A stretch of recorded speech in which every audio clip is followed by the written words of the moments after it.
Hello! Greetings and welcome to you, brave citizens of our new world. It is I, Toronto's greatest supervillain and evil genius, Dr. Terwat. This is our Layer 4.0, and once again we're playing ourselves some Dungeons and Dragons 5th edition with the B Team. The B Team. Whoa! Woo! I got the chat working, so that should be popping up now. Because I know that people definitely wanted to see sort of like our milestones every month, but as it is, like, I know that a lot of people can't donate as often as they would like, especially during this time of year where things are difficult, and doubly especially during a pandemic. But of course, all proceeds of every donation that we receive go towards supporting us here at Evil Incorporated, keeping the lights on, keeping us doing the show. And this month, if we reach our goal of 1K, I'm going to get a copy of Monster Hunter Rise and play it a whole bunch on stream, because it looks dope as fuck. But I gotta be careful about my expenses. I've already spent a little bit of money upgrading a few key pieces of gear, and I gotta make sure that I'm not overspending as we go along. But that said, ladies and gentlemen, we come back to the wonderful people that have been with us here, the B Team. We, of course, have our beautiful players. Starting from the top of the list here, we've got Esteban coming and playing our skeleton archer of Talrand. And Talrand's gonna have to put down the bone pretender. the bone pretender. Oh, that's right. And of course, There's only enough room for one bony character and one bone daddy. There's only room for one bone king and one bone character, and those positions are filled. So how dare you? Oh, thank you, Will, for a stretch. I'll do that. Don't you worry. And of course, we've got, following up with that, we've got Raynor playing Drakiar, our draconian sorcerer. We got a false king we need to deal with. And of course, we've got Keldaka Gray coming over from his channel, coming in to play our cleric, who is a kobold named Snick. Death to James. What? James, the name meaning behind James is the supplanter. Oh, I didn't know that. That does make a lot of sense now that I think about it. And of course, because every James I've met has been just one of those people. And of course, we've got Quad coming in to play Alloy, our Warforged warrior. Activating kill mode. No. You need to update those My drivers. sound effects working for you guys, or Yeah. Oh yeah, we We heard. just it. Okay. did the Windows Yep. walk noise. Good. turn up a little bit? There we go. And up next, of course, we've got Palanthir coming in to play our Air Genasi rogue of Caleb. So it appears that we have one who has fashioned himself a false crown. He will suffer the same as the rest. Bring out the base! Put the boots to him, medium style. And last, but certainly not least, of course, we've got Ambisaurus Rex coming in playing our Goblin Bard of Piffles. Hello, friends. Yeah! Yeah. My Okay. full thing We should have is- invested in the fire beast much sooner than The dark this. waters of the ash tree. Good God.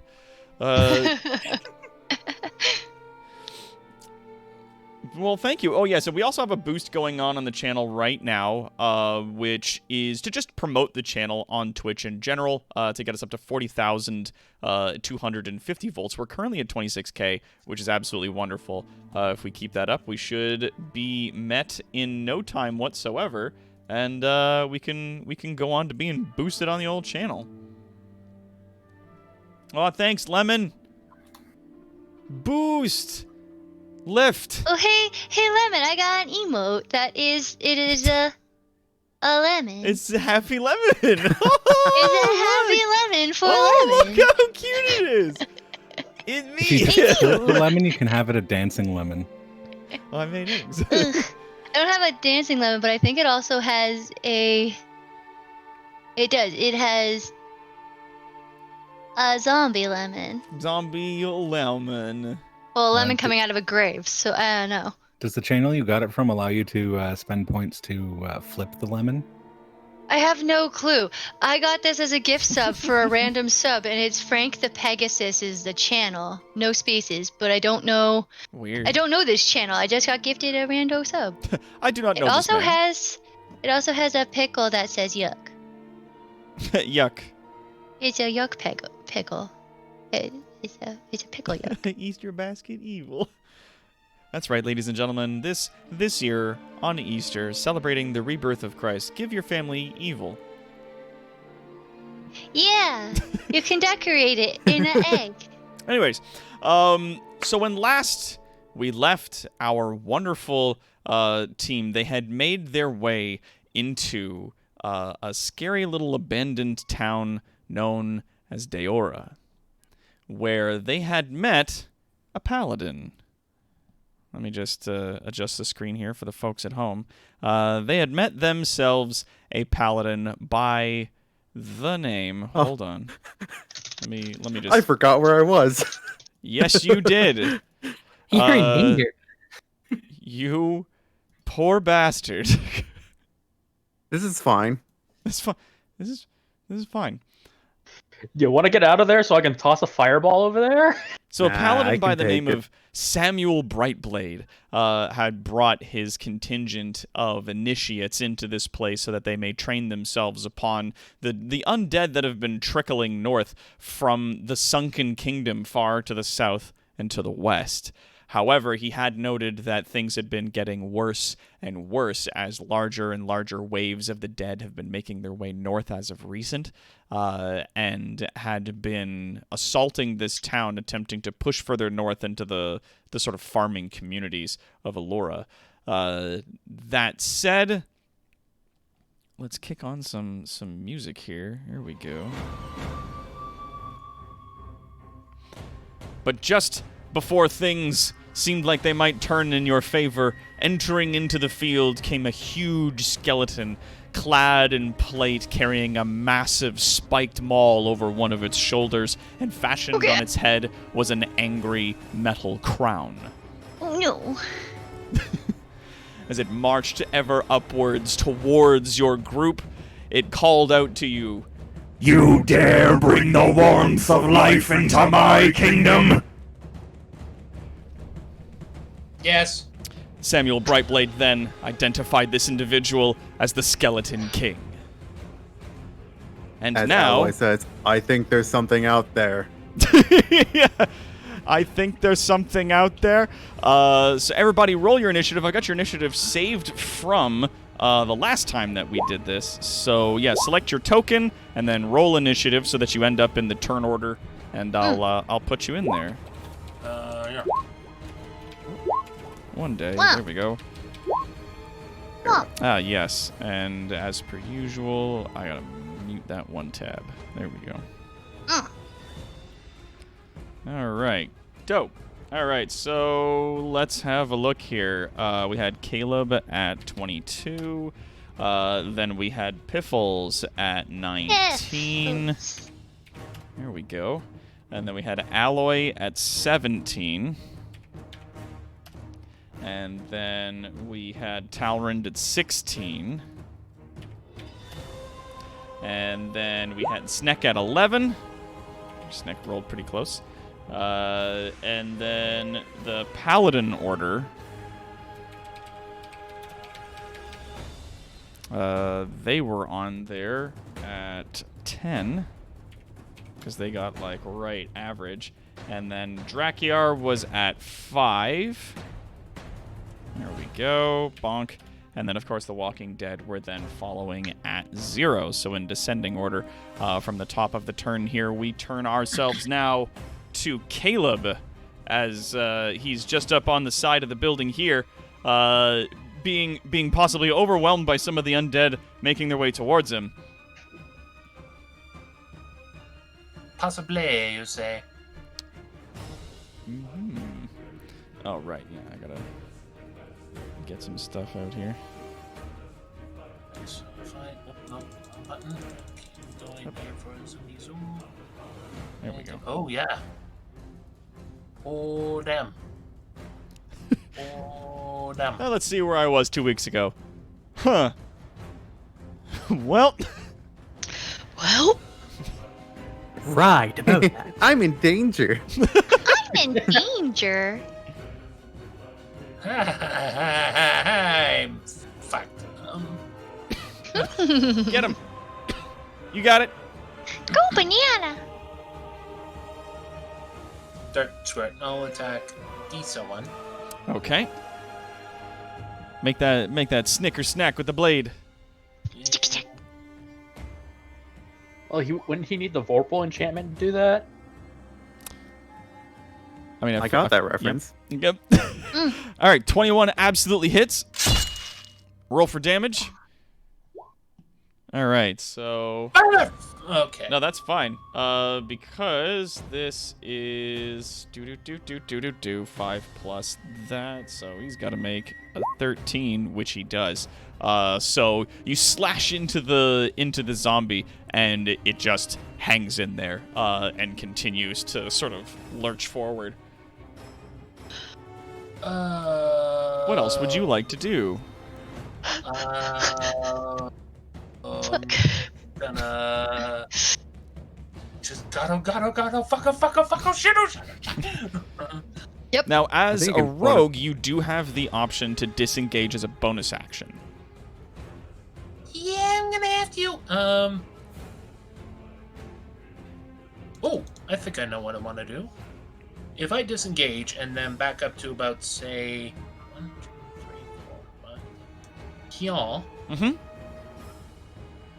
No, wait, that's Pathfinder. I'm thinking of attack of opportunity.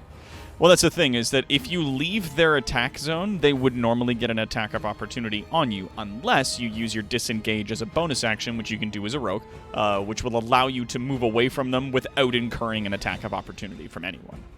Okay, I will do that, and I will go 1, 2, 3. 69% raised for our boost. Nice. Nice. You're just abandoning the paladin guy?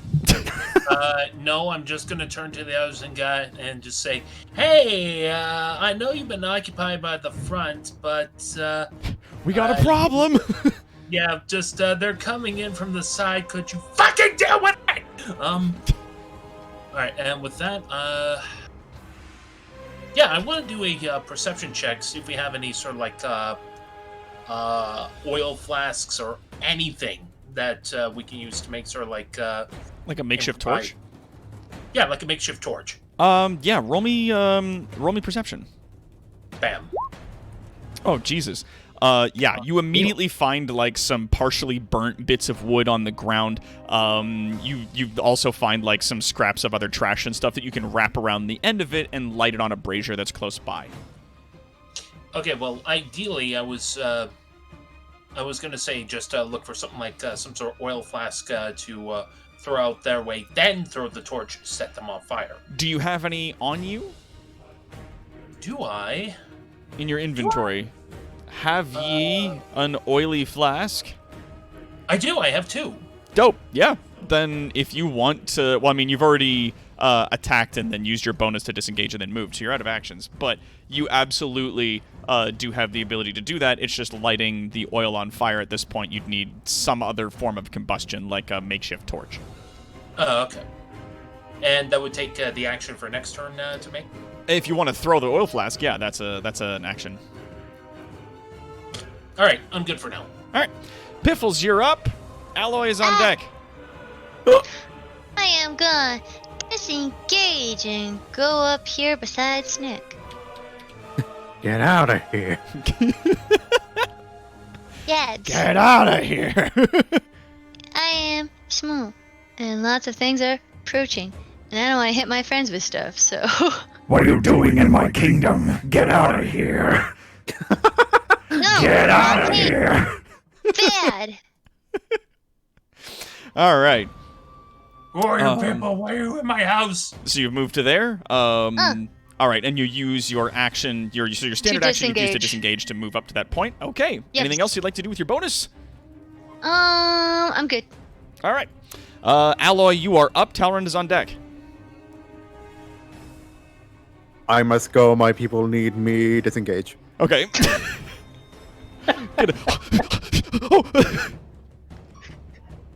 Oh no. And by Oh, people, nice. I mean this part over here. Oh no. Oh no. no.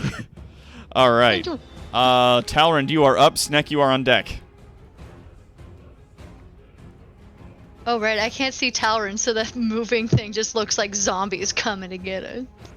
Practically no one can see Talrand right now. I can see the very, very top. The very, very top of his ring. 'Cause I got that dog vision. I cast bow. I'm pretty sure the zombie I had my hunter's mark on last round died. It did, yeah. So I'm going to Who move you it gonna- on to this guy. Who are you gonna mark? You're gonna mark this is Zombo right here. Okay, I will put like a hunter's mark symbol on him there. There you go. Does 18 damage kill him? All right, so. Oh yeah, but Wait, does no, an 18 hit? No, that's not 18 damage. Sorry. Yeah. Yeah, because the whisper you rolled a 13. 13 hit, 18 A 13 absolutely hits. And then it was how much damage you do? 13 damage. Okay, so let's see. So he does Yep, not no, make that he 18 beeps it. save. Because he doesn't make it. So that guy immediately, as you knock an arrow clean through the side of its head. And I fire my bow at the second guy. You're gonna have to be more specific than this dude. Yes. Okay. Sorry. So that's did you move the hunter's mark? Because the dude you killed. Does it So it's move I only get one automatically bonus- or No, it's a bonus action to move it. Oh, it's a So, bonus action to move. Okay, that's fine. Yeah. So I 14 cannot move it hits. again. Roll for damage. 14 damage. Oh, he doesn't make it. And it also tumbles off the side of the screen. Yeah, you guys can't see Talrand per se. Let me just move this over a little bit so you can see he's right there. Ding. Now this is... I just see arrows coming out of the darkness. Yeah, I'll show you kind of like... Yeah, that's what it looks like to him. Let's have a look at, like, say, Alloy. How do things look? Oh, we can't...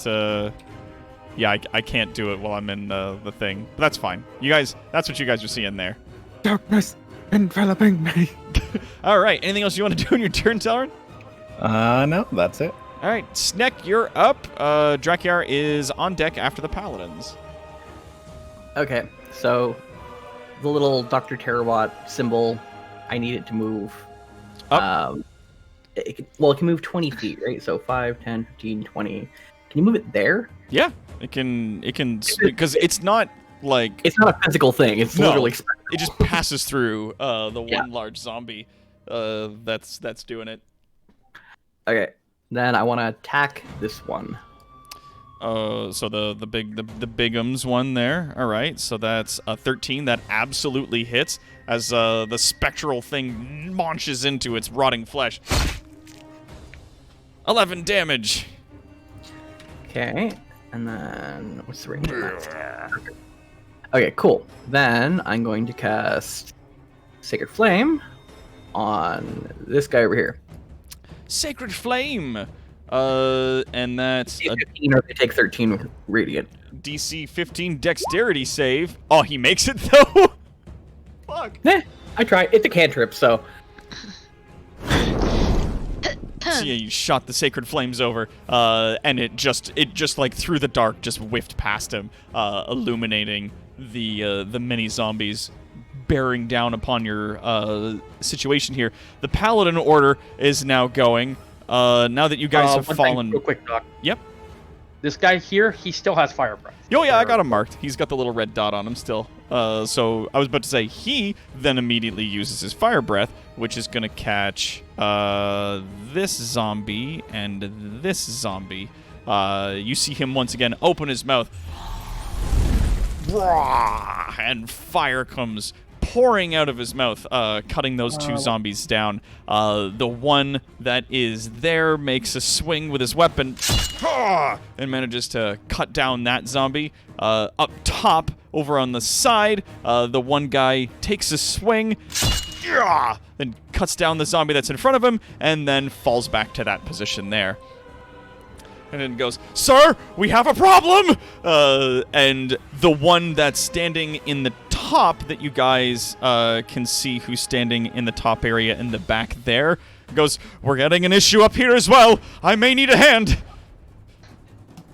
And Drakir, you're up. The Walking Dead are next, and then it's Caleb's turn. Okay, I'm casting a fireball, but where should I place it?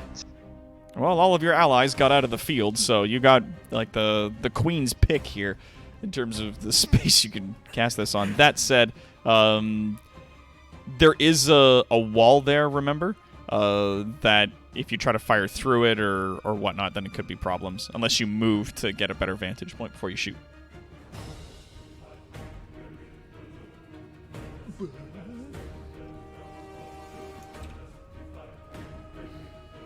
Oh yeah, now you can see.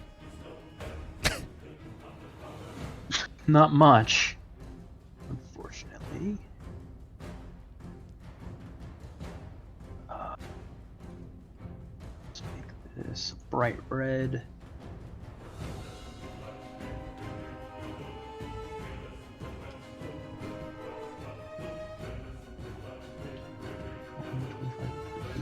$25, 40.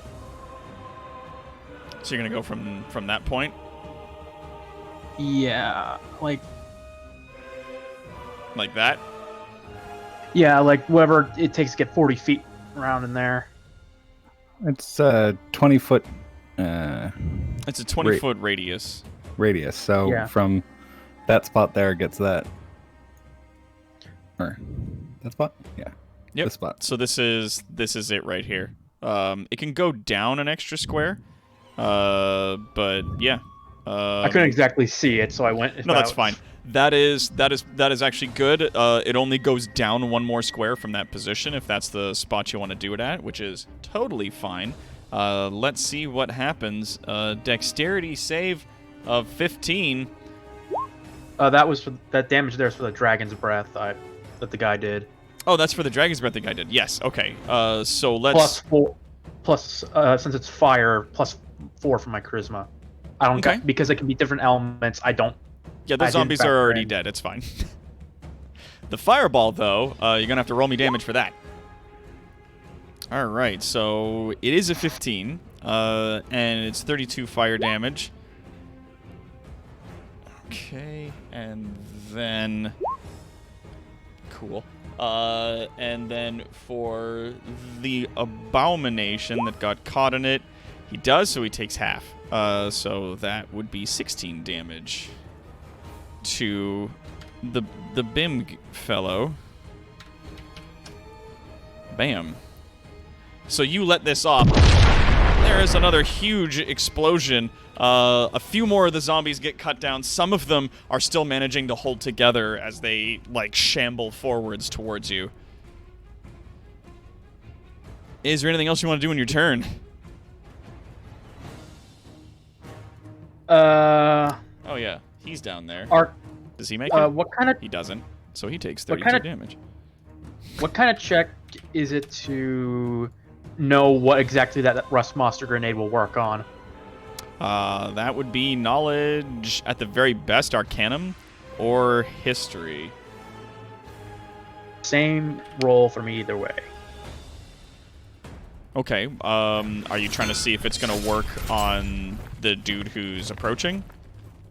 Yeah, I'm hearing a lot of clanging metal. It's like I want to know what the limits on the dang thing are. You know that if it's magic, it won't work. Dang.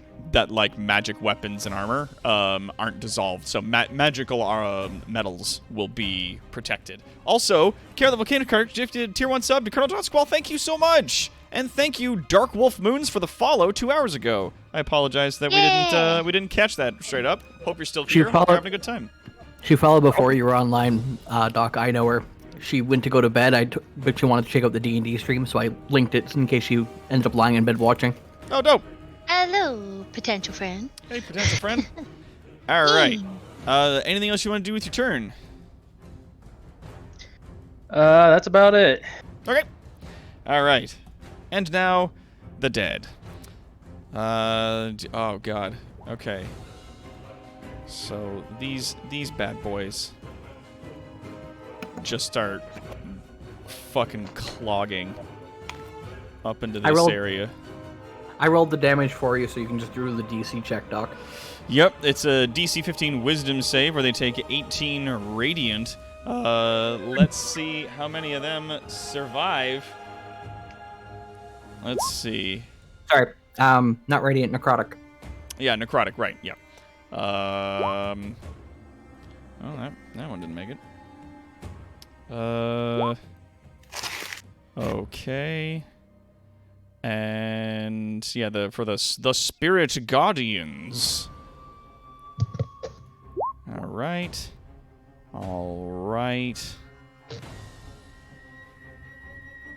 Okay, so then him and that guy. Jesus Christ. Yup, yeah, he didn't make it. But the other guy did, and then he didn't make it, but he did, and then the last guy didn't make it. Bonk. So yeah, they just keep piling up. As they're making their way along. You do hear though, from out in the darkness. That'll be enough of that. And there is a strange sort of pulse that comes from out in the darkness as it marches closer. Both your spectral weapon that is out there, as well as your Spirit Guardian spell, are dispelled. Shit. It's okay, I planned for that. The aura poofs. And then these things move in, and he goes 5, 10, 15, 20, 25, 30. He starts marching up this way. These things march in 1, 2, and 3. And then... Well, what if they didn't? But what if, and hear me out on this one, what if they didn't do that? Wouldn't it be so fun and cool and fun if they didn't? From the side, let's see. Oh, God. Alright, well, one of them fucking critically hit him. Oh, jeez. So one of the zombies immediately starts tearing into this poor guy, doing damage to him. Let's see if the third one... No, the other two miss. So the other two that are in front of him are clawing at him, and thankfully he's not taking a huge amount of damage from that. So that's good. There we go. And up top, though, we have... Uh-oh. Alright, so he takes 5, and then also I could just 5. see that. Yep. Oof. So that guy takes 10 damage. Yeah. And then the others attack. One of them hits him, the other one misses. So that's another 5. So the paladin at the top, the initiate, swinging, desperately trying to defend himself over the zombies that are approaching. The ones that are at the bottom here, some of the zombies attacking from the bottom. One hits, one misses. That guy doing 5 damage. Oh no. Oh no. And then the other Oh, two no. taking swings. The one misses the initiate. The other one, though, does manage to hit old Sam for 4 damage. As it glances off the side of his armor. Ah! Damn you, fiend! And one of the abominations makes a swing, just narrowly missing the paladin initiate that's just next to him, as his massive club slams into the ground. And the others are a little bit too far away, though. Let's see. No. Okay. All right. And it is now Caleb's turn. Piffles, you are on deck. Okay, let's see. Alloy's probably gonna go intercept them. Which ones? These guys, I'm guessing. Alloy should go north and be a chokehold. Yeah, that's kind of what I'm thinking. There's only 3 of them here, and maybe you and the other guy and someone else can hold them. or take him out. All right. I just pan my camera up and I just see a mass of them at that narrow door, and I'm like, oh no. Yep, Oh, there no. they are up there. Community challenge, 75% complete. Nice. Okay, well, in that case... Alright, I'm gonna abandon my original plan.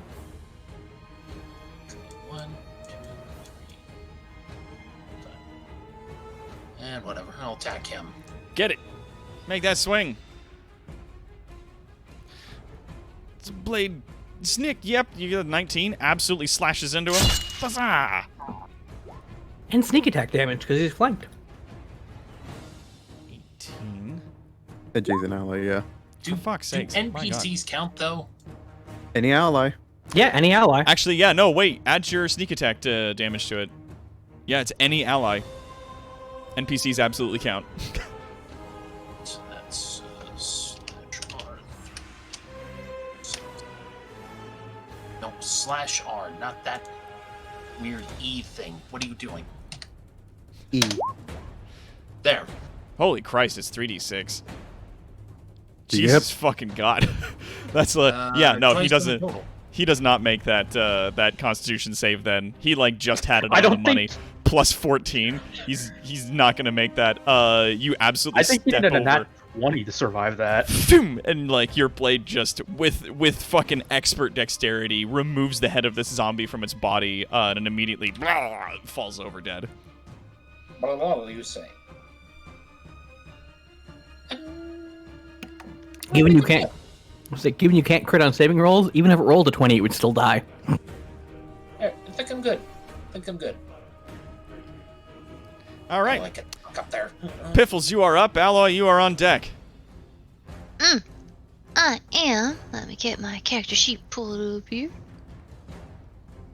Gonna cast my Melf's Minute Meteors. So I got those. Melfs, minute meteors. Yeah, you have 6 Me- little me. fireballs orbiting around you now. And I'm gonna fire one. What do I have to roll for these? Sorry, just double checking here. Well, it just does yeah, damage. DC. So they have to So- make a DC 14 Dex save or Yeah. take half damage. Otherwise, they take Of 12 2d6. damage. Yeah. And that's Oh, yeah, 12 one to- meteor that you're Yeah, shooting so I out. was And if gonna you want to hit shoot- that spot there, I can shoot 2, so I was gonna do one here and one here. and one there. Okay, so that is. Let's do for the first one. That's within 5 feet. Anything within 5 feet Nah, he of beat that it. point. So the big guy that's there, the explosion slams into him pretty hard, and he takes that. The other 2 gotta make that Constitution. Nope. So those 2 zombies get exploded in it and fall over onto the ground. The last one makes it, so he's hanging on. As for the other explosion that goes off, the guy's got to try to make that dex. He does make the dexterity save, so only takes 6 damage. Bam. You see the huge abominations, these massive stitched horrors, like being illuminated by these pops of fire against the inky black darkness. One of them was close enough to strike the Skeleton King. Let's see if... No, he actually doesn't make it, so he takes that 12 fire damage. Nice. Bam. As that slams into him. How dare you strike a king? And he fucking... Not king of man. mine. I see no king here. No king of mine. And I'm gonna cast with my bonus action. I I'll didn't put a vote bardic for you. inspiration. I'll put bardic inspiration on Drekiar. Why, thank you. Inspiration on Another one of Drekiar. our And it's big a... casters. It's a d6, right? Yeah, it's a d6, so you can add d6 to bam. Where did it go? There it is. Here, I'll just pop it in chat. Oh yeah, there it is. Yeah, so that's within some. Yeah, they can No, get it's a inspiration D8. die. Yeah. At At D6, fifth it's level, it now- became a it's now a D8. D8. Yeah. Yep. So now you There have we go. a D8 that you can add within the next 10 minutes to an ability check, an attack roll, or saving throw. Yep. All right. Is that your turn? Yep. All right, Alloy, you are up. Talrand is on deck. Okay. Time for the 500-meter dash. 1, 2, 3, 4, 5, 6. Running. 1, 2, 3, 4. Hello. Yeah, you managed to just get there before those zombies push in past the paladin and immediately overwhelm him. Action surge. With a fighting Action spirit. Surge. With the fighting spirit. Oh, shit. That gives me 5 temp HP. Alloy's just like, choo choo. I for moments like this, I kind of want to play Thomas Tank Engine music, but I know that's probably copyrighted. Yeah. Otherwise, I'd 100% be down for that. All this paladin Alright. all this paladin here is like all these zombies in front of him and just whoomp, whoomp, whoomp, whoomp, whoomp, whoomp, whoomp, whoomp, across the pavement. Doof, doof, doof, doof, as you come, like, charging over there. Da, da, da, Alright, so da, attacking the guy right in front of Frendo there. Did I get him? It's 24 Big hit. sword. Got him. 24 absolutely hits him. Roll that damage. Let's see if he makes then- that Constitution save. He doesn't. So that zombie gets fucking deleted. Alright, so now the other one in front of that guy. Hooah! 21 hits. It's 11 slashing again. He does make it though. So while your blade does like heartily slash through the flesh of the zombie, it does continue moving and fighting. Alright. Welp. guess that's that. Is that your turn? That's all I can do. All right, Talrand is up next. Sneck, you are on deck. What's Talrand up to down here? Halrand is going to move his hunter's mark on to the Pretender King. Okay.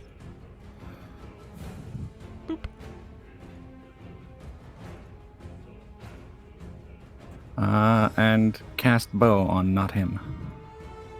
For the first shot. Okay. You're gonna cast bow.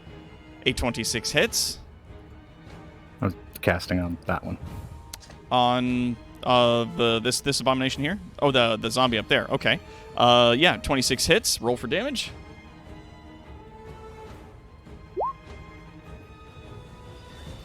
He Fuck. does manage to hang on. Yeah. That's not Yes, the right roll. fair. You rolled agility. Nope, never mind. It's Constitution. Ignore me. Yeah. Ignore me.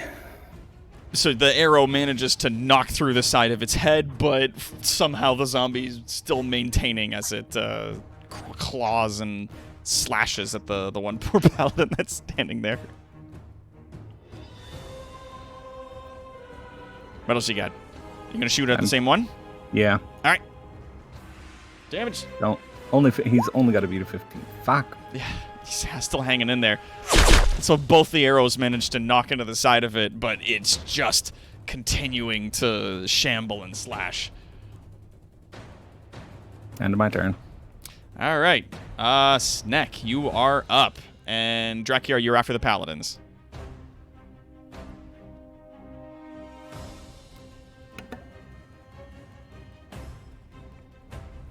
Okay. We're gonna back the fuck up. And I cast Beacon of Hope. Beacon of Hope. The spell bestows hope and vitality. Choose any number of creatures within range, so within 30 feet of you. For the duration, each target has advantage on wisdom saving throws and death saving throws and regains the maximum number of hit points possible from any healing. So anytime you cast a healing spell on anyone who's within 30 feet of you, they get max HP. Yep. All right, and you are within, at that I can't position, reach the I front believe. line here. You are also within 30 feet of everybody. Yeah, everybody except for the front line of paladins that are holding the door. And I'm basically going to shout out to the paladin guy before, like the head honcho dude. Samuel? Yeah. You said you could heal your own troops. I'm holding you to that. You're on your own, bucko! Runs. Get fucked, my son! All right. Is that your turn? Yeah, that's my movement and my spellcast, so. All right, so running back into the middle of the room and then setting up this beacon of hope back there. I mean, I imagine it's a lot more dark and sinister looking, given your predilections. If anything, it would be everyone, because it says that the spell bestow is hope and vitality. So everybody, including little NPC guard guys, because I can reach them too. The one to the left and the one above me, at least. So all of them would feel like this invigoration of hope. And the vitality feeling I'm going to go with would be feeling warm, but like almost like sunburn warm, where there's a fire across your skin. It's like being real close to a fire warm, where it's like good, but it's very nearly dangerous. Exactly. Like Yeah. kind of, you got the Black King in your corner, kind of. Yeah. Yeah, you see like the two paladins that are the two initiates that are still out there. They're just like, yeah, we got this. And it is now their turn. The one paladin that is standing off to the left of you guys makes a swing with his weapon and manages to down one of the zombies that's near to him. The bunch that are down there near the bottom, the paladins down here, hold their ground, bracing themselves for the incoming attacks of the larger creatures, though this one does take a swing at the big zombo and does a little bit of damage to it. There we go. Samuel Brightblade, though, brandishes his massive, well, not massive, but his two-handed glowing sword, bringing it down on one of the zombies in front of him. And that guy immediately dissolves, and this one paladin who is standing here manages to also take a swing. Whoops. Kills that guy. Wrong guy. Stabs himself and dies horrifically. The paladin that's to the north, as all these things are bearing down, he takes a swing as well and manages to kill one of the zombies that are approaching. All right. And that is their turn. Drakiar, you are up. Caleb, you're on after the Walking Dead. Scorching Ray! That's the Skeleton King. 3 beams. Are you shooting all 3 of them at him? Yeah. Dope. Yeah, so roll the other 2. Rolling the D8 on that one. That's okay. And roll the 3rd one, and then we'll roll damage. God dang it. Oh no! That was your your inspiration. No. Okay, so you fire these 3 scorching rays towards the Skeleton King. Only one of them manages to find purchase. Roll for damage. Okay.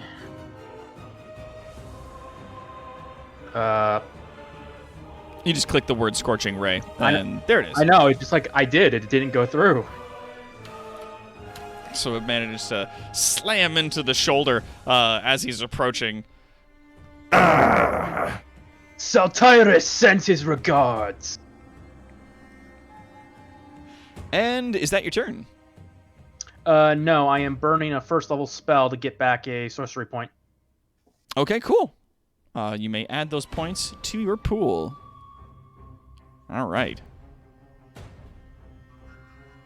All right, and with that, the Walking Dead are now taking their turn. From the top of the area, we're gonna resolve them first. That massive abomination is stepping up. The smaller zombies from the side are gonna take shots at each of you guys. One of the zombies swinging for the paladin. The 14 does not hit. The other zombie. That was the. That was a zombie that's just over here. I can't on see the him. outside of the Okay. door. Yeah. The one that's on your side, though, that one takes a swing at you. Does an 11 hit? Nope. Dope. The abomination that is standing there takes a big swing at you. Does a 16 hit? Nope. And does an 11 hit? Nah. His massive rotting wooden club slamming into the ground repeatedly as it swings at you. And then from the side, we have these bad boys coming in. Let's measure out 5, 10, 15, 20, and then 5, 10, 15, 20, so they can move to that position. And they do. Those zombos move up in a clump. And then at the bottom of the area here, where there are the two abominations, one of them moves up, and he's going to take 2 big swings with his... Oh, Jesus. Those are both the swings there towards Guy with fire breath. One of... Yup. So there's that, which is... Uh-huh. And then... Oh. Oh. Yeah, because that's the double plus So that. he did. Let's have a look here. You get death saves. Yeah, he doesn't make it. That guy No, he got the big immediately gets fucking biffed. And like you just see this thing raise its huge fucking club up and just right down on top of him. Blah! The guy immediately falls unconscious. He is down. The other one is still sort of swinging through the wall at the other paladin who's standing there. God damn it. That is Shit. 7 and then 8 bludgeoning to that guy. Yep. And then -8. He's hanging in there, though, as the massive blows smash against him. He's managing to keep his shield up as it's obviously the damage is getting through, but he's managing to mitigate at least some of it. And let's see here. Yeah, you know what? These things are going to move in and start making some swings at people. The zombos. One of them swings at Samuel and misses. The other one swings, though, for a crit, which is going to do... There we go. Yep, that's 7 and 7 plus 2. Doc, would you stop stealing all of Roll20's crits for the bad guys? Yeah. No. Like, seriously, what the fuck? So one of those zombies starts tearing into that one paladin. He's, "Argh!" And the skeleton king marches up one more space towards the group. All right, Caleb, you are up. Piffles, you are on deck. Okay, we got a whole whack of them now. A whole whack of them. Alright, Okay, I abandoned the original plan because that group was thinning out. They already have another group. Fuck! Fuck! Alright. Am I... What? Can I yell at Caleb to hold his ground? I mean, you keep can. him yeah, I'm. It's the like I can keep you alive, but only if things don't come and beat my face in. Oh, so it's okay for me to get my face beaten in, but yours it's... Oh, no! You back together. I'm the healer. Oh, well, la-di-da. You gotta protect your white mage!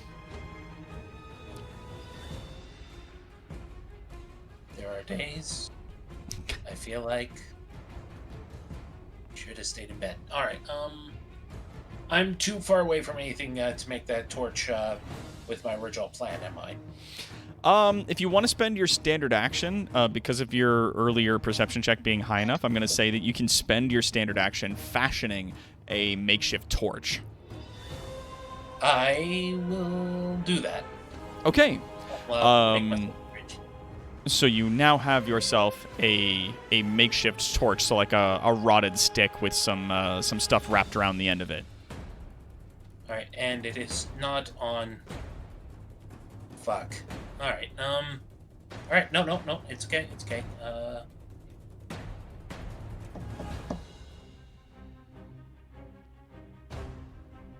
Can't really do much else. Oh, is it? I'll end my turn with that.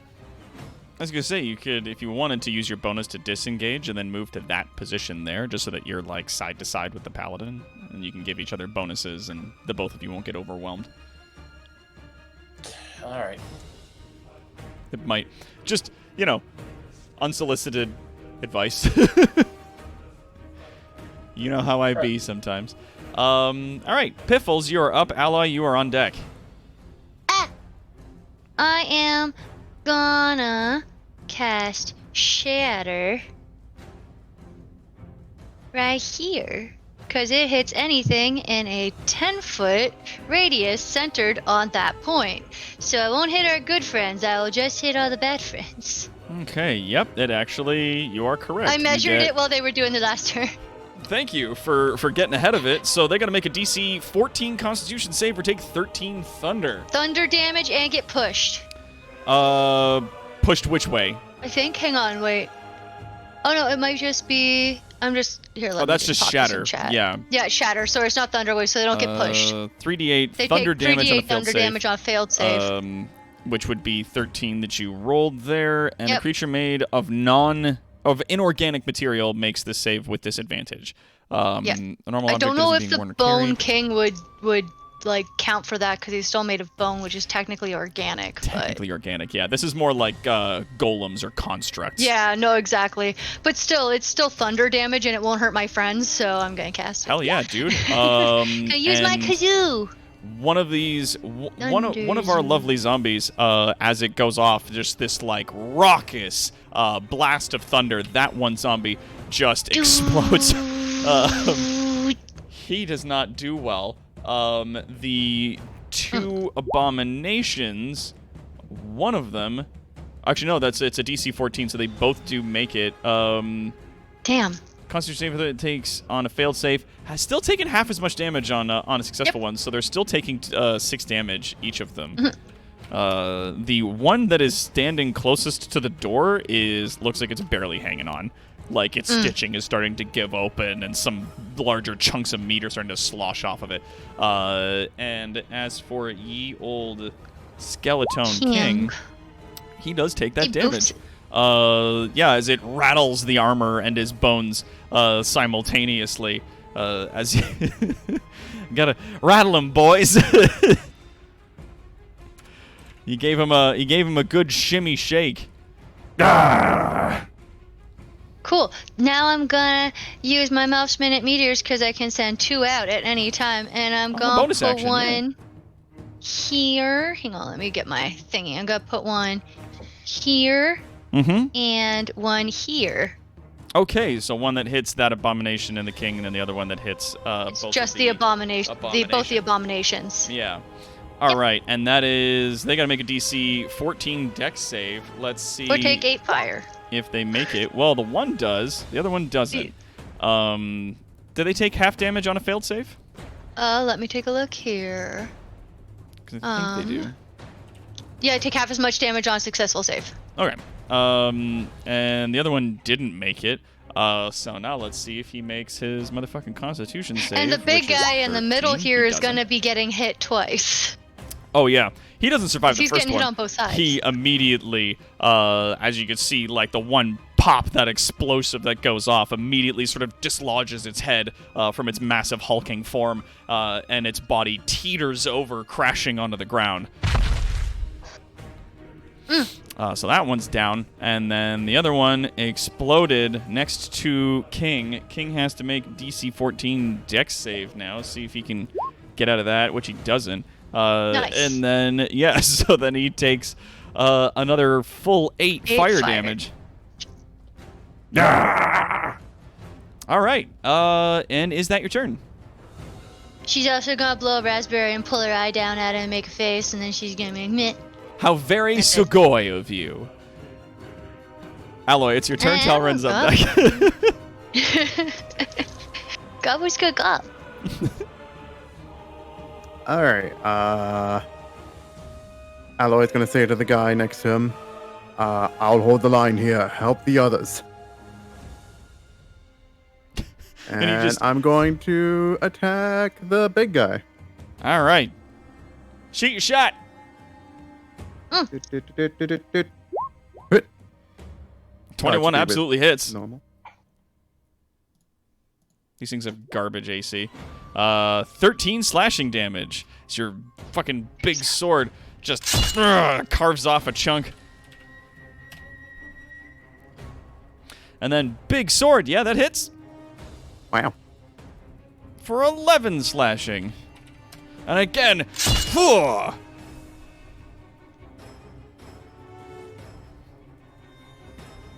Yeah, it's my turn. Dope. All right, Talron, you are up. Sneck, you are on deck. Sneck's on deck. So I have to ask a question about something I was never actually given stats for. Hmm. I have these things in my chest that I may or may not want to use on stuff. Yeah. Jeez. The bottles of liquid fire. Oh, maybe not be. The napalm bombs, yeah. Yeah. What's their area of effect? I'm going to say it is a 3x3. A 3x3? Yeah. What's their throwing range? What's like standard thrown range for small objects? Probably like 15, 30, like in increments. Yeah, normal range of 20 feet, long range of 60 feet. If it's improvised, in this case it is, because it's a jar of liquid. I wasn't far off. Yeah, so you can do 20 feet, or you can bomb it for 60 feet. When you do bomb it, it does, like, if you fucking long bomb it, then it's, what's the word I'm looking for? It's disadvantage. A bit. Yeah. Or because it's just an area of effect thing, so then if you do, then I'm probably gonna have you do like a thing to see if it deviates. Like I'll have you do a roll. Yeah, we'll make a roll.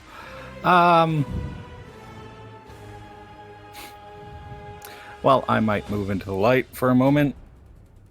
If you need to. Because if it was 20 feet, I can move there. And you're gonna try to clean those zombies out. Proceed to easily long bomb it into the middle of that party there. Oh yeah. You whip this fucking bottle into that area, and it explodes as it shatters into a burning, viscous sort of jelly, all splashing all over the zombies that are there. Let's see if... Nah. That one's not gonna make it. Okay, and that one did, but that one didn't. And... Yeah, but then no. So that one's dead. As it splashes and explodes, and then these guys I'm gonna mark as being on fire. All of those tiles on fire as well? You know what? Yeah, I'm gonna... Let's just... Yeah, if you want to draw like a square on it. There we go, thank you. Yeah, so that area is now napalm.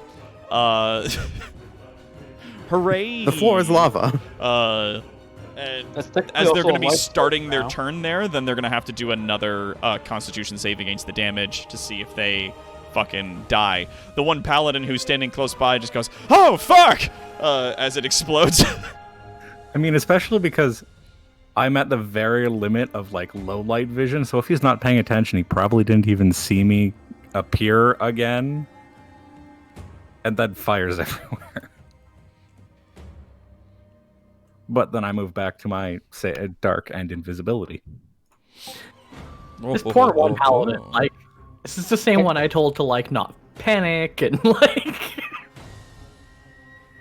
Oh, and yeah. That's the end of my turn. That guy's doing his best to hang in. All right, Sneck, you are up. Drakiar, you are on after the paladins. Okay. I'm going to cast Sacred Flame. Mm-hmm. On... Let's see, I think I can reach that one? Yeah, because it's a 60-foot range. Mm-hmm. So I'm actually going to cast it on the one furthest back here. And then I'm going to hold my action, like because I can do them separately. Okay. To see if it And- gets him. No, because I'm going to cast it on him flat out. Okay. But I'm going to hold my action, and if anybody takes... of course, my healing word doesn't work. If anybody within 30 feet of me takes 11 damage, I heal them with healing word. Okay. And is Sacred Flame, is that a standard or bonus? Sacred Flame is a cantrip, but if I use a bonus action, I can use the cantrip as a standard. So I'm casting Sacred Flame as a standard action and withholding my bonus action to use as a action as a trigger. Yeah, Sacred Flame is normally a standard action. But you're using a thing to cast it as a bonus?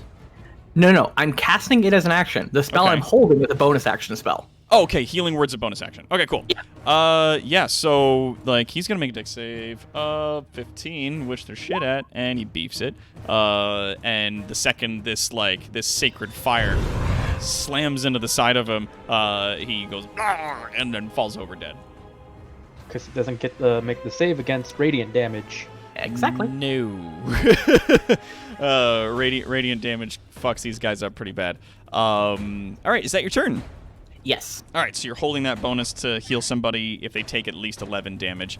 And it is the Paladin order. The one guy that's there manages to swing his sword into the zombie in front of him, cutting it down. The Paladin to the north, where you guys are standing up there, he swings at one of the zombies that's just off of outside of your view.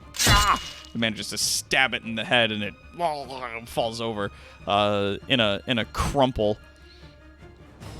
Down below, there are... Yeah, they're having a time.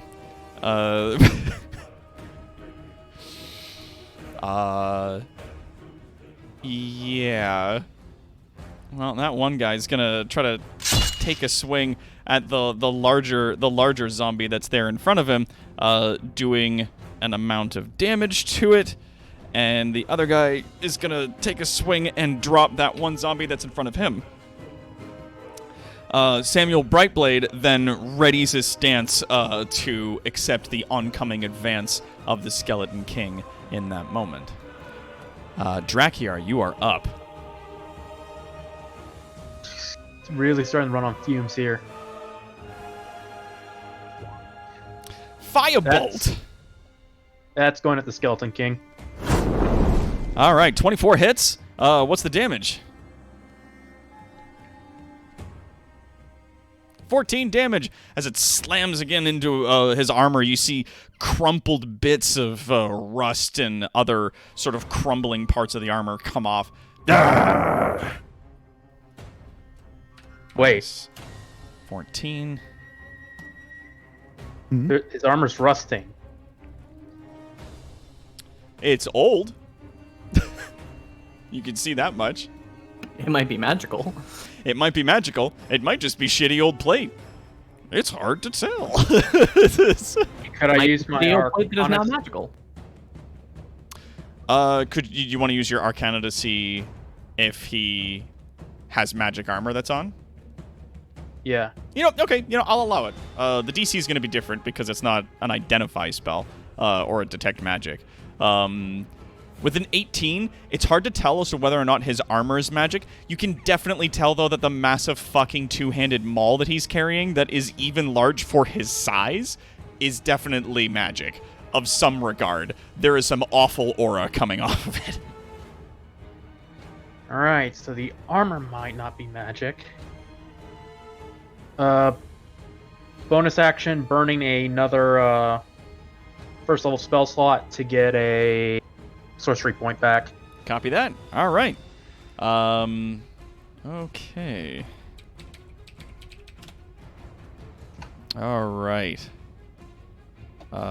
We can just use those stats, I'm sure. Sure, it'll be fine. Yeah, why not?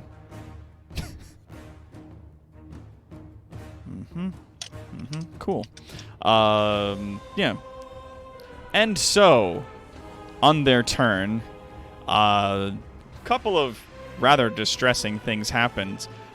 First of which, you see the Skeleton King turn to his left, your right, towards the large sort of hulking corpse that's lying on the ground. And as he has his massive maul sort of slung over his shoulder, he first gives a little wave of his hand, and the flesh immediately starts to sort of dissolve and melt off of the bones of the creature, and a huge skeleton stands up in its place. Why would you do this to us? The Skeleton King calls your name. He then steps forward and takes a swing at old Samuel. Acolyte Snack sees this happen and screams in rage. Oh no, you didn't! Taking a swing with the maul of the Skeleton King, you see this massive fucking thing swing down towards Sam. He manages to bring his sword up and glancing manages to sort of like parry it into the ground, and it makes a large thud as it knocks cobblestones around. Oh, shit.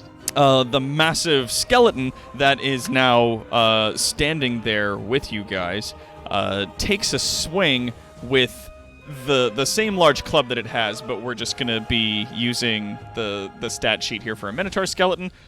So takes a swing at ye old paladin who's still standing there. Yeah, that doesn't hit. A 19 does though. So then he does that, and that paladin does then fall unconscious. Okay, good. I still got my meat shield.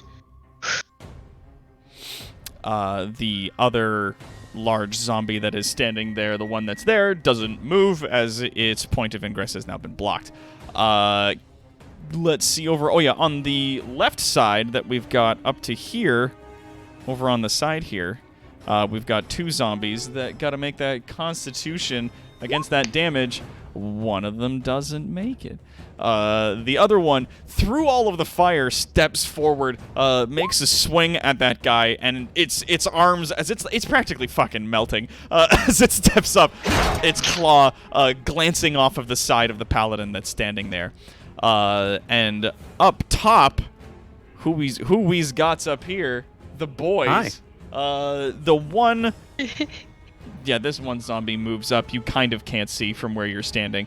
And... Oh, goodness. The large zombie there makes its attack with a Morning Star. With big club. Does a 16 or a 12 hit you? Nope. All right. And the zombie's clawing at you from the side. An 8 does not hit you. Does a 22 does hit that one guy, though. The paladin being attacked from zombies through the other side takes 6 damage. And after you told him to fall back, he keeps his shield up and he goes, "No! We will stand! The light will prevail!" Idiots. That's not the light coursing through your veins. It's unholy fire, damn it. That's not light pumping through you, Chief. Caleb, you are up. Piffles, you are on deck. It's just blue light. It's the same thing, right? It's the same!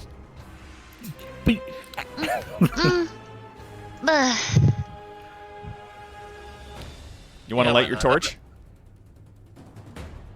There's fire all over the place. There's a lot of liquid napalm on the ground.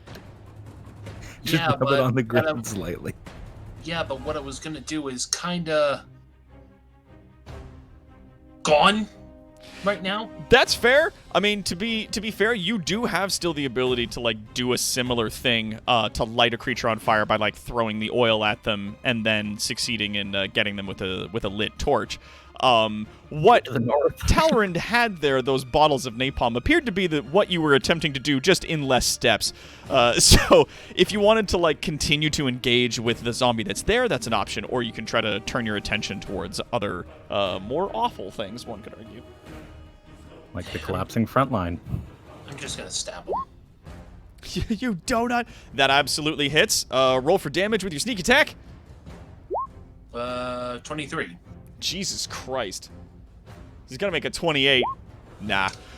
So, your blade Huzzah! Goes hard through the zombie that's standing there, and it just immediately falls over. The paladin who's standing next to you turns to you and gives you like a nod of approval, like, thanks.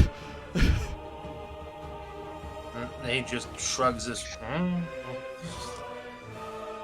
All right, is there anything else you want to do with your turn?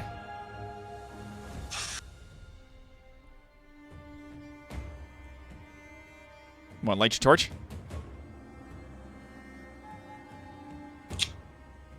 Well, they did say the front line was collapsing. Yeah, they're losing people pretty hard over there.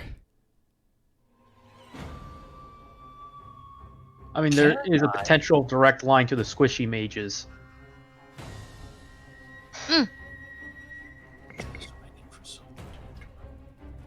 Alright, can I move to here and then just light the torch using this brazier? On the way? Yes. Absolutely, yeah. Alright, I will do as such. 1, 2, light. 3, 4, 5. Okay. Welcome to the party. Welcome It to the sucks party. over here. I am going to adjust your dynamic lighting for your tokens. So congratulations, you now give off 20 feet worth of bright light. And then after that, there should be another 20 feet on top of it of dim light. Congratulations. Hey, I just saw that brightness happen. That's cool. Okay, and Jesus Christ! Yeah, I can see it's a Talret little harsh now. over here, friend. Ah, shit, no. I'm visible. Wait, I shouldn't be visible. Dim light. Oh yeah, the fucking they The very keep. dim It's light. hold on. Let me try to make an adjustment here. There. Oh. Okay, there we go. Now that's proper. I saw that shift. Yeah, because it's supposed to be 20 feet of bright light and then 20 feet of dim light, but the way that it Yeah. was doing was you had to put in 20 feet of bright light and then 40 feet of dim light because it wasn't calculating it correctly. Yeah. So you had to tell the system which spots were what, and honestly, I was like, I can just do 40 feet of dim light and it looks just as good. So who fucking cares? But here we are. You now have a lit torch, my dude. Okay. Does that count as a club with fire damage? Maybe I in- doubt it. It is an improvised weapon, but it does do fire damage, yes. I'm pretty sure his knives hurt more. Well, it's Probably. rapier, yeah. Yeah, Alright. but he could do 2-up fighting. No, wait! Shit! Okay, there. I don't have that feat. Just let Alright. him do his turn. It's not a feat in there. You can just do it. That is true. But he's I already had made my his turn. attack, and he's already moved. Is there anything you'd like to do with a bonus action on your turn? Can't exactly throw anything using a bonus action. So no, I'm gonna end my turn. Okay. Piffles, you are up. Alloys on deck. Haha, second verse, same as the first. I'm gonna cast Shatter behind this asshole right here, so it hits all three of them. Hell but yeah. not hit our friends. So I am. Let me blam. grab my thing here. Shatter. Hold on, that's not a... We got a better one. Cast. There we go. So you gotta be a DC 14 or take 13 fire damage or thunder damage. Yeah, there you go. Alright, so DC 14 Constitution save. First one makes it. The other guy also makes it. Do they take half on a fail? They do. Alright, and what about the Skeleton King? He also God makes it. So damn. each of them take still 6 damage All the apiece. good rolls are going to Uh, the baddies. It's a bad Super. time for peeps. Damn, it's a bad time for peeps. All right, so they each take 6 damage. You can see Yep. as again the blast hits the back of the Skeleton King. You see more chunks of his armor start rattling off of him. Sweet, because now I'm gonna do this again, and I'm gonna put one here and one here. All right, so dexterity for him. Yep, the Minotaur skeleton doesn't make it, and that guy does though. But they take half Damn. on save. All So right. that's like 4. That's nothing. That is, yeah, so that's that, and this guy takes the 7 damage, and he takes that damage. Okay, all right. Yay, and we're good. Okay. Let me just see. I might have. I'm just gonna double check and. Oh no, No. I used my bonus action, so I'm done. You can shoot 2 of those meteors per bonus action. I did. I shot 2. I Okay, shot 'cause one you here, and I rolled shot damage one for one. here. Oh, did. Oh shoot. Okay, Each of no. them So is I worth have to do. 2d6. Yeah. Okay, shit. So I've got to do a second one. That's okay. Crap you just sandwich. roll another 2d6. I'll just do the thing again, and Alright, it's cool. 4. And yep, we'll just say. Because I did one here and one here. Okay. And So the Minotaur's getting hit twice. he's definitely taking that damage. All right, and Alloy, you are up. Talrand is on deck. Okay. Turning to the paladin and saying, like, we're all holding here, but the other sides are not faring well. Assist them. And going to hit the big guy again. Get it. 15 hits. Roll that damage. Nice. 14 slashing damage. Rah! Oops. Come on. There we go. 19 hits as well. Little 11s. And then an 11. Yep. As your weapon's just repeatedly slashing through and through this huge monster that is standing there in front of you. All right. Yeah, when you tell the guy, like, the other place is starting to fall apart, you need to go and do that. He looks over to you and goes, with respect, you're not my supervisor. And then, like, girds himself to continue fighting. You're not my supervisor. You're not my supervisor. You ain't the boss of me. All right. And that is Alloy Talrand. You are up. That puts Sneck on deck. Here's a Sneck on deck. Pretty sure those both hit the. You already made that skeleton joke king. tonight. Yep. Both of those shots, both slam into the side of the Skeleton King. We got 1 and 4 and 9 and 8 and 13 and 14. Nice. Him a pincushion. Oh, man. Shit. How much is that altogether? 49. Oh, and some Shit. of that was radiant. Yeah, because that was 2 Sunshaft arrows as both of them struck into the side of him. That's not going to make him very happy. I want you to know I'm getting into the armory and I don't like it. Yeah, both of them, as they're slamming into the side of him, he staggers back away from Samuel from the blasts of light, sort of shielding his eyes as he does so.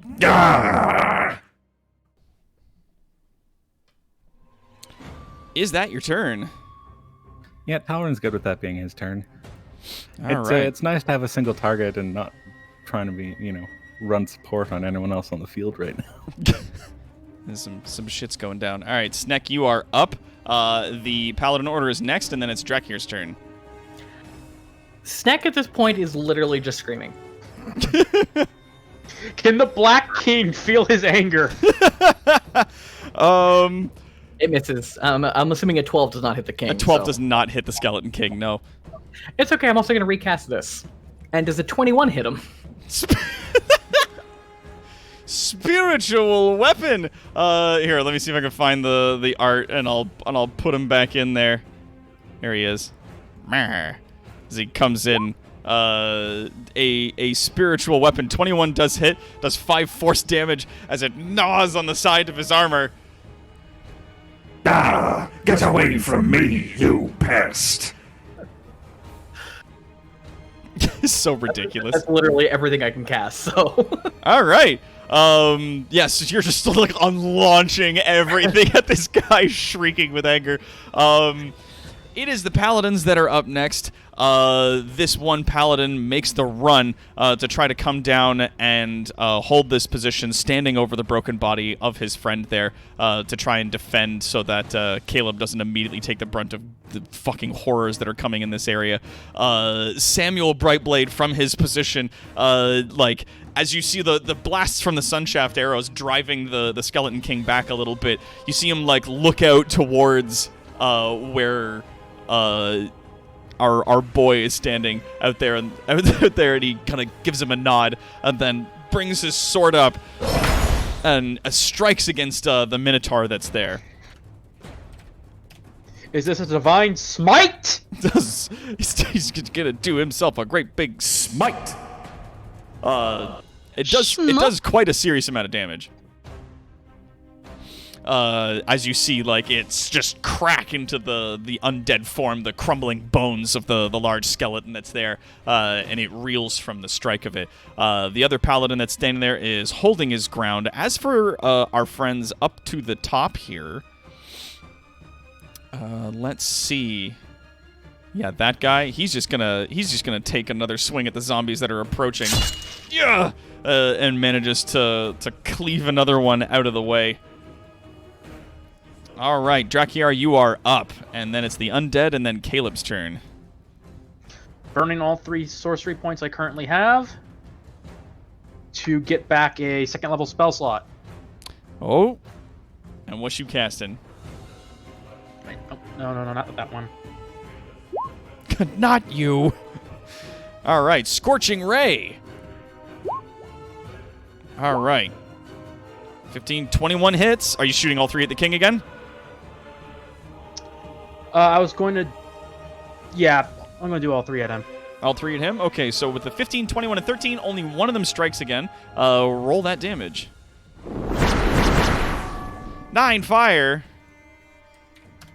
Okay. Oh, God. He's not looking so hot. He's just hanging in there. You can see his form starting to waver. Actually, for anybody that can see the Skeleton King from where they are, roll me perception.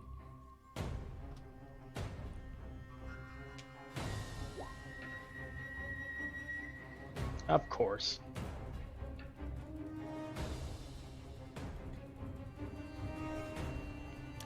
Piffles, do you see the Skeleton King? You want to roll a perception check? Oh, shit. Sorry.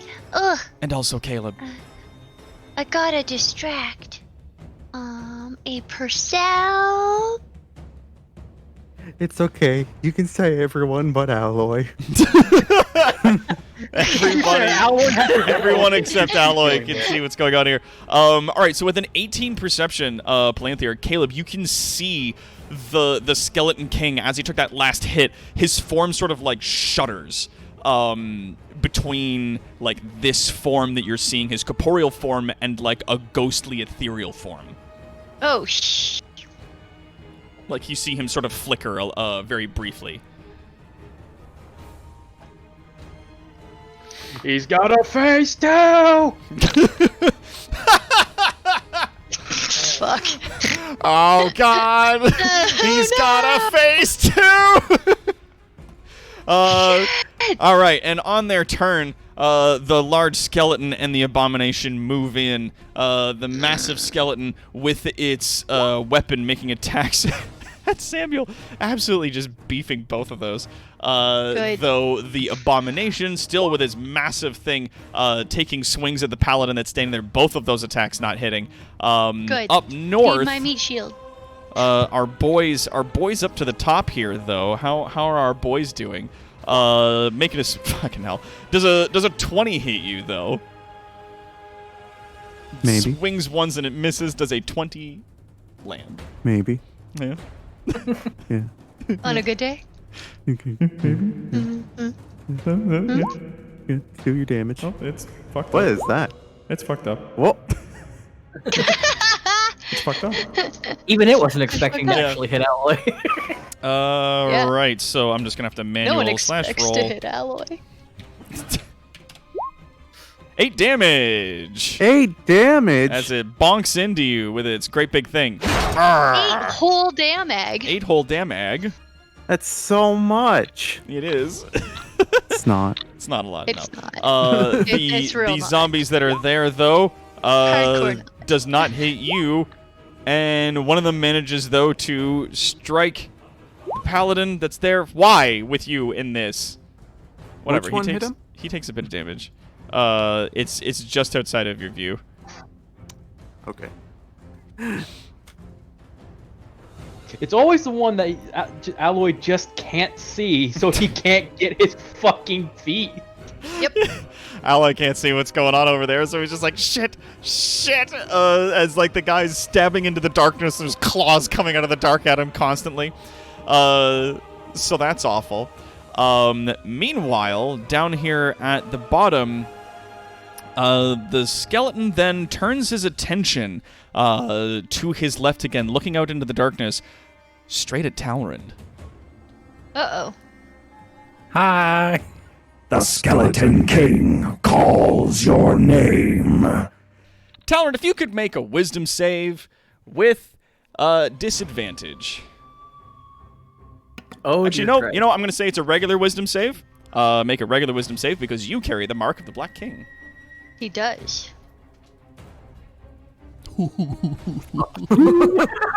Nice. This is gonna be juicy. Get out of my head, bitch. Not today, Satan. So you don't quite succeed, but you don't quite fail. As What? he turns his eyes towards you, you can feel the inky black darkness from inside of his eye sockets draw you in. On your next turn, you may make one action. You can either make a standard action, a bonus action, or a move. For your next turn. As he is attempting to take control of you. Because you are a greater undead, and he's the Skeleton King. Caleb, you are up. Piffles is on deck. Ah! Oh no, friend. Caleb? Caleb, are you there? I'm thinking. Okay. Everything I do gets interrupted. Oops. Mr. Classic Magic. Sorry, the number you were trying to reach is not available at the moment. Please hang up and die. Nice. That's fantastic. Okay, if I were moved to... Whoop, wrong tool. If I were to move to here, would that put me... Yeah, that would put me in eyesight with the Skeleton King, would it? Yep. When... You could see him from there. I'm gonna go here.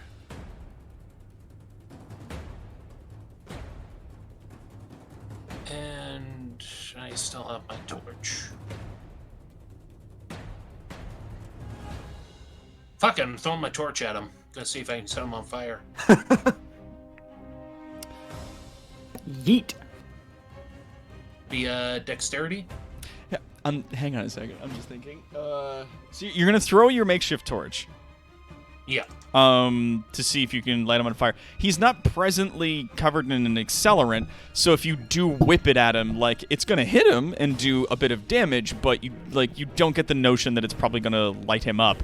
But if you want, you can try to throw the oil at him and see if you can get him covered in oil. Well, I have the torch in one hand and my rapier in the other. As a free action, you can sheath your rapier. Okay. I shall do that then. Sheath my rapier and yeeteth the oil at him. Yeeteth the oil! Make me an attack roll. So yeah, actually, it would just be like a dexterity check. So it's a d20 plus your dexterity. As you whip it at him. Okay, just He does not get his armor for this, because you're just trying to hit him, not do damage. It is a ranged touch attack. range check. Okay, so that would be just the modifier, not the proficiency bonus. Yeah, because you're not proficient in. Are you proficient in? Eating random shit. Like improvised weapons is the word I'm looking for. Simple weapons, yes. Improvised weapons, I don't think so. No, you need like tavern brawler for that stuff. Yeah, Tavern Brawl is improvised. This is like a flask of oil. I'm gonna say, nah. It would just it's not technically a weapon. I'm just like, would this be a weapon? Nah. All right, so whip it at him. Roll me a d20 plus your dex. Yeah. Yeah, no. Okay. There. Plus my dex. That's a +4. And, bam. Damn. Jesus Christ. Oh, shit. Yeah, so you whip this thing out, and it splashes into a bunch of oil, because the flasks very typically of oil that you have are either going to be like a small leather skin or like a metal flask to avoid breakage while in transit. You uncork this thing and whip it at him, and it sloshes all over this guy. And immediately when that happens, you see just like splosh all over him, and he like looks at you like what the fuck are you doing for the moment when that happens. All right, so what then would you do? I could just run up and set him the fuck on fire, but that would put me in danger. You could run up past your allies and like try to fucking poke him. I got you, fam. If you want me, if you need. What? Maybe run to about here? It's about there. You know, I got provoke spells. Like That's That going to will provoke an guarantee- attack because this dude, the skeleton, the large skeleton, has range on those areas. But if you did move to this one, you don't provoke an attack of opportunity. And then you could also use your bonus action. No, wait. Yeah, you could use your bonus action to try and I was about to jab say- him with the torch. Like lighting an accelerant, I wouldn't count as like a full attack, I'd say. And then you could step Wait, I back. already used my bonus action, though. Yeah, sheath the rapier. That's a free action. You don't need like drawing and doffing weapons isn't considered a thing that takes time in 5th edition. They just kind of removed it. Right, so You can free just and be like, bonus actions are put it away. different. Yes, free actions and bonus actions are separate. Okay, good. Yeah. I'm sorry. I sound like an old man needing help with tech support. That's okay. It's a complicated Alright. game. Have you Run considered to turning it here. off and on again? And poketh this motherfucker. With All right. the torch. Yeah. Once again, make me a dex roll because you're just attempting to jab him with this. So it's a d20 plus your dexterity bonus. Okay, if I were to just click this. Okay, Yeah, there that we works. go. Yeah. So you run out there after hitting him with that thing, jab him with this torch, and he lights the fuck up, and he is now on fire.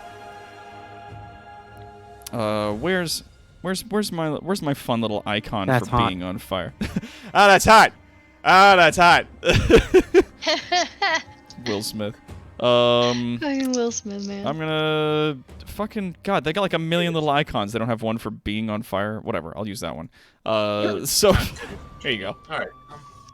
So yeah, you run out there and you light his ass on fire. He is now on fire. That didn't do shit to him, did it? Oh, it's doing shit to him. He's now gonna be having some problems attempting to do anything that's not trying to put his ass out. He's also taking damage every turn. So Nice. in the immediate, you've lit him on fire. When it's his turn, he'll be taking effects from that. Like. All right. Well, in that case, here's how I see this playing out. Throw the oil. It hits him. He looks at me. Just, what are you doing? Sees me running. Tap him with the torch. Foof. Yeah, that's right. Fuck you. Ah! No, I Caleb's the real Olympian of our group. If you have movement left, could you not still? Oh no, never mind. You'd provoke if you He ran. broke an attack of opportunity. Yeah. It might still be wise for him to fall back. But I don't.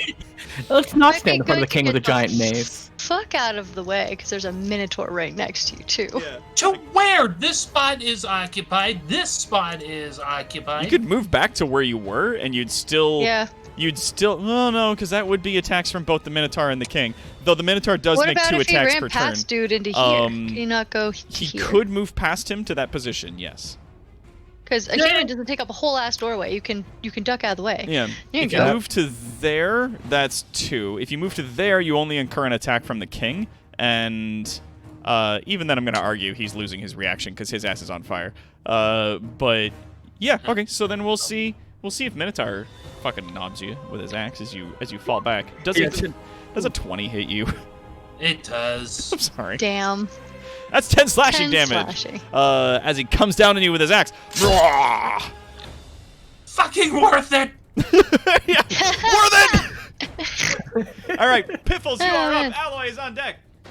Amy! I am gonna cast my Melf's Minute Meteors for the last time, because it's my last ability, like my last spell slot for that. Your last MILF. My last MILF! So I'm gonna set one off here, and I'm gonna set off one here again. All right, so 1 for 6, and roll the damage again. Yep, 1 sec. Just putting their spots on the map. Pair of 3s, and then And an 8. An 8. All right. So the first one that's going off next to the abomination and the big guy, does he make it? Yes. Does the skeleton make it? No. So he takes 3. Yeah, And and Bim Minotaur's gonna be Skeleton getting 2 hits again. takes 'cause that, he's in and the then middle. now Bim Skeleton needs to make another. No, he still beefs it. And the Skeleton King. Does the Skeleton King actually survive that one? No, he still takes that damage. All right. Sweet. So then that guy takes it, and yeah, The king's already on fire, but taking more fire damage. So just add fuel to his flames. oh yeah, he's all over the place right now. Like this is He's a bonfire this is now. uncool for him. Is there anything else you want to do with your turn? If you were. That is everything. You still have a standard action because you just shot your Melfs. Oh no, I had to cast it again. I had to fully cast it again because I used up my last 2 meteors last turn, so that was my spell casting. Oh, so slot. that's your spell cast. Okay, so you cast That's it my again and then actual launched another action. 2 on your bonus. All right, Yes. Alloy, you are up. Talrand, you are on deck. All right. Because I can only use the meteors 6 times. Like I can only have 6 meteors.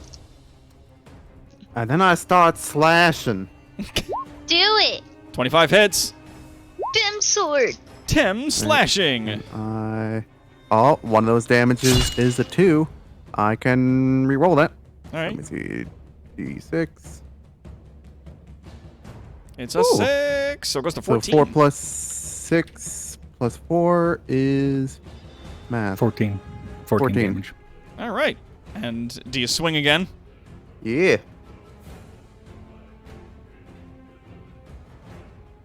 Come on.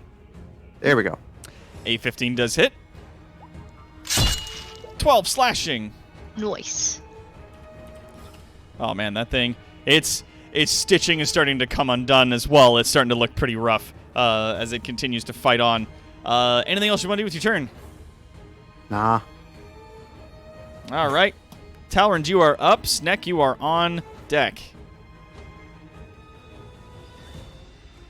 Talrand shouts, shouting, I only answer to one king. One skeleton king, and I do it willingly. Before proceeding to lay in it into him with my whisper again. Get it. That is 14 and 18. The first arrow, as you're struggling to maintain control over yourself, the first arrow goes wide. The second one, though, finds purchase into the side of his armor. Roll for damage. Hunter's Mark 1. 6 radiant from the Sunstrike arrows. And 13. That is 20 damage clean. My fucking god. Hunter's Woof. Mark, you are continuing to disappoint me. You disappoint me, Hunter's Mark. Hunter's Mark, obey your king.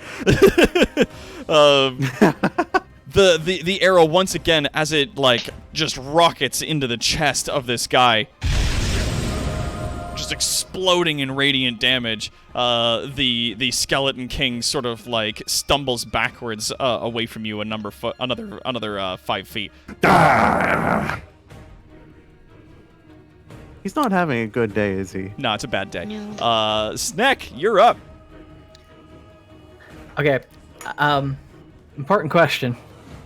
Who's hurt in the front line? Yeah. There's the 2 uncommitted guards. There's Caleb. You can Fancy see Pants. of everybody that is out there, this dude is injured. This dude is injured. Samuel is lightly injured, but he's hanging in there. Caleb is looking pretty rough. Piffles, it has some damage, and Drekker is perfectly fine. I can't give you exact numbers. No, I don't want exact numbers anyway. I'm perfectly fine because I've been hiding behind a line of paladins this entire fight. Okay. You're gonna need to move a dude. I'm sorry, but I'm gonna make you move a dude. Which dude? The guy this guy's standing on top of is about to get back up. Okay, yep. I take a 5-foot step forward, and Snack would basically just step forward and bring his hands down, and you just see these blue flames rocket across the ground, slamming into that guy, Slamming into that guy. and Caleb, and this guy I believe got hit, Holy shit, what is this? and Pipples. What? Matthew, What God is damn it! these Spell's spell- not linking. Hold on. See if I'll. Sometimes if I redrag it into my spellbook, it works. There we go. No, never mind. I'm casting Mass Healing Word. Mass Healing Word. Choose 60-foot range. Actually, oh yeah, I messed up forward because of Beacon of Hope. So Yeah, it's a there it bonus is. action spell. 60-foot It range. is. 6 creatures of my choice. They each heal. Normally it'd be 1d4 plus my spellcasting ability modifier, but because of Beacon of Hope, they all heal for max value, which is 8 plus, and then because of me being a life cleric, it's 4 plus 8. 4 from my modifier is 8, plus 2 base from being a life cleric, plus 3 more for the level of spell. Damn. So absolutely everybody that I just healed heals for 13, no questions asked. 6 creatures of your choice. Holy crap. So they hit 16. It's 16 more HP. 13, sorry. 13. They all get 13 health back. So all of the guys who are unconscious are now back on their feet. Okay. And they are at 13 HP. Both of those good boys. We're gonna remove the X. As you see, the two of them suddenly, as this like wave of pale blue fire rockets out from where you're standing and sort of like wreaths around the 6 people standing at the front there. Each of them get that like additional HP pushing them up. Now, that was a bonus action. I can still use a well, no, because I moved a 5-foot step. So I guess I don't get... I You can't do don't have anything to. else. If you want to be like, I didn't need to move, I'm not going to move, that's like, I'll allow that. No, I had to move 5 feet to get within 30 feet of the front row, so they got the full value because of Beacon of Hope. I had to move 5 Oh, feet. right, yeah, because, okay, I was going to say, but like, it's a 60-foot distance spell, but yeah, you have to move up in order to give them Beacon of Hope. Because the only other thing I was going to do was cast Sacred Flame. All right, Sacred Flame, who you shooting at? Him, because I can still see him and he doesn't get cover bonus. Take a wild guess. So DC 15, dexterity save. He does make that. Oh well. Snack, like, so literally all you see is Snack step forward, drop his hands, these flames just come rolling across the ground into everybody. And Snack just screams, "Kill it!" Nice. All right, is that your turn? Yeah, that's everything I got. All I right. feel like we can make an argument for him being at disadvantage for being on fire, being stumbled. Actually, you know what? I'll allow it. I'm gonna say because he's on fire and also he's stumbling from being hit with those sunshaft arrows. Then yeah, he's definitely took that damage because his other roll was a 9, so that's 9 radiant damage that we're gonna add into that bad boy. Oof. All right. Paladins are up. You can see as they stand up, they sort of like redouble their efforts and you know get their vigor back. And they immediately start attacking and slashing at the different undead abominations and whatnot that are standing in front of them. That This guy one still has fire breath. does that happen if he falls unconscious? It's as long as I don't take the hit. Oh yeah, that's right, because you're concentrating on it. So in that, this guy takes that damage, and this guy takes that, and then Samuel Brightblade, standing there as he is, brings his sword down on the large skeleton, and it explodes into little pieces as the little bits of it go rocketing all over the place. The little shards of it scattering across the floor. The paladin that is up top with Alloy, once again swinging his sword into another zombie that is just out of view there, unfortunately, cutting that one down. And it is now Drakiar's turn, as we turn our attentions back down to this part of the map. Drakiar, you are up. Caleb, you're on after the dead. Can I tell if the Skeleton King? Can I tell that the Skeleton King was trying to take over Talron's mind, or is that just not something I can tell? Oh, you can roll an Arcanum. But so you guys have a pretty good idea where I am, and he turned and pointed and did something off in the darkness. And then there was like more fucking light arrows came shooting out of the dark at him. And then you heard Talron shout, "Why, fuck off! I served somebody else already." With an 11 in Arcana, you can tell that he's attempting some kind of domination magic, some kind of like control undead, but you don't know exactly what. And considering I heard what Talron shouted out, I think I can put two and two together what he was trying to do. The common sense check here as a real low DC.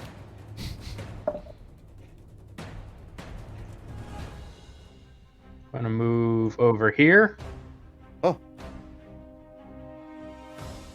Holy I'm Jesus. gonna say, "Keep your hands off my friends!" Oh shit, son. For casting Burning Hands on him. Burning Hands! It's got DC 15 Dexterity save. Oh god. So he makes that, but he takes half damage. Yep. Still taking that half. Gotta love evocations. So half of 14 is 8. Got it. All right, you see, as you run out, put your hands up and just, like, go ham with this. He immediately just takes that wash of fire, sort of bringing his one free hand up to try and shield himself a little bit from it. I'm already on fire. Stop setting me more on fire. God damn it, I'm already on fire! Okay. To that, is that your turn? I'm gonna pop back behind the paladins. Yeah, you don't have enough movement for that. Don't? Oh. 5, 10, 15, 20 gets you to where you are. You can get to there. If you were the skull is, then you would have enough movement. That's right, I could have just sat in the skulls. Whatever. Skull is spectral. Skull gives no shits. That's okay. You can move back up to where Samuel is standing, like just in front of him. Yeah. All right.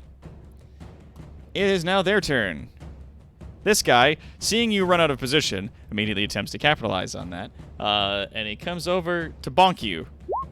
Does a 14 hit you? A 14 is your AC. Ty, Yep. Ty goes to attacker, so that does strike. Tie's defender, it's no. always tied to defender. Yeah, Not Ty's anymore. always- It fifth. Like I actually thought it was. I looked it up.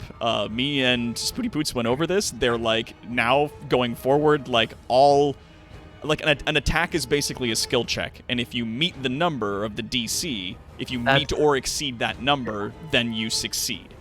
So if, in this particular case, Drakiar's AC is 14, and the creature that is attacking gets 14, then he meets the DC and technically then succeeds, which I thought was ridiculous, but I looked it up on Google, and they're like, every bit of the rules says you have to meet or exceed that number in order to succeed in hitting an enemy. The reason why we all think it's fucking Tydos or the Defender is because that's how it used to be. Oh shit. For me, Yep. I'm used to That's good to Pathfinder know. where it has always been Ty goes to the attacker. Yeah, that was a thing from 3.5 and from Pathfinder. They were big on Tide Goes to the Defender, but 5th edition wanted to ride this horse a little raw and Now you're taking 13 bludgeoning damage as he bonks you, and then he takes another swing. Oh, God. And that's another 13 bludgeoning damage. Oof. So this I'm thing still up. comes over with its massive club and brings down its club, swapping you 2 times with it. And Forfeit for me. up top, where our Hi. boy Talrand is, similarly, this thing takes a swing at him. Does a 14 hit you? So, You mean the quad? Yeah, quad, alloy. You mean alloy? Sorry. No. I was like, where did somebody What come about out of a 10? fucking nowhere to hit me with something? Does a 10 hit you? No. No. Okay. So Get out She- of here. swings twice and misses terribly. The Skeleton King back down below on fire now, and you can see his form is definitely flickering a little bit more between his physical form and his sort of like ghostly ethereal form. He takes a step further down there with his free hand, points his burning bony finger towards Talrand, and then once again calls out to him. Obey! Talrand, if you could make a wisdom save. Yeah, this is not going to go well. Okay, so you're still within the wheelhouse of on your next turn. You pick one thing. You either make an action or you yeah, it's like you take one thing, either a movement, a bonus, or a standard action. I think I'm going to continue running the pain train over his face. Oh wait, shit, I wasn't doing this right. This Pain particular train. thing, if you do take an attack action using that, you only get 1 attack. That was the mistake that I had made. I will let your previous attacks go through, but this is actually a status effect that I picked up from other monsters and spells and stuff. Caleb, you are now up. Piffles, you are on deck. Well, I set a man on fire. I'm not sure how I'm going to top that. Oh, you can stab a giant monster. That always works. I could stab a giant monster. Good, I could do that. You technically would get bonus if you ran out and attacked the abomination. Where? About Because I put my... I'm right in position where I'm causing Yeah. it to be flanked. This spot right here is currently only inhabited by a spiritual weapon, so you could move into that space. But then he'd be flanked.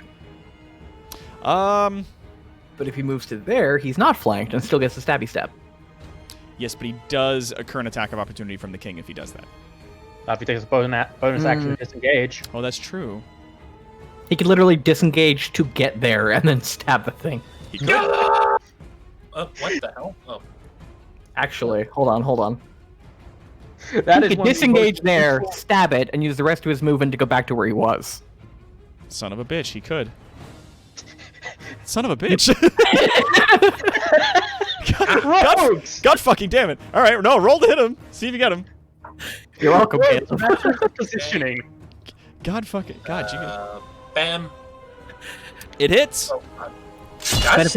Oh yeah, these things have like trash AC, but they have like big health and they do damage if they ever manage to fucking hit you. So roll your damage plus your sneak attack damage. Okay. Oh dear. Sneak Oh, is 4. oh, dear. But that is 18. And now you can yeet yourself back to where you were. Nope. Okay.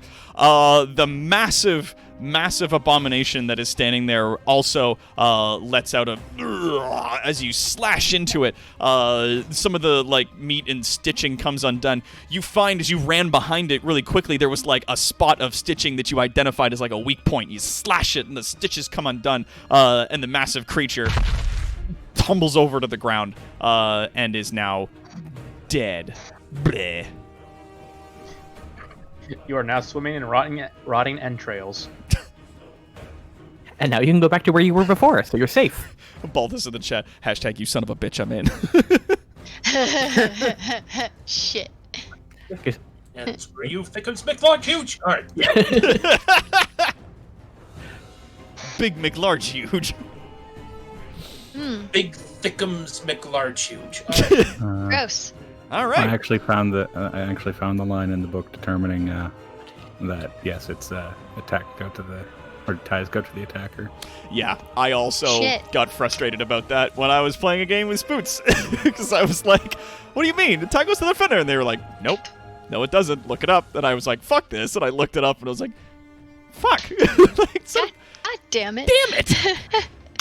Oh, I'm Yep. hosed. This sucks. But it's like, no, it's the help How like, it but that happens. means also you guys hit targets more often now by at least 1 point. So here we go. We're at 86%. We're almost there for our boost.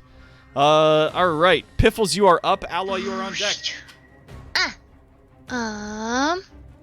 Okay. Alright, so you're over here. 1 sec, I do a quick measure.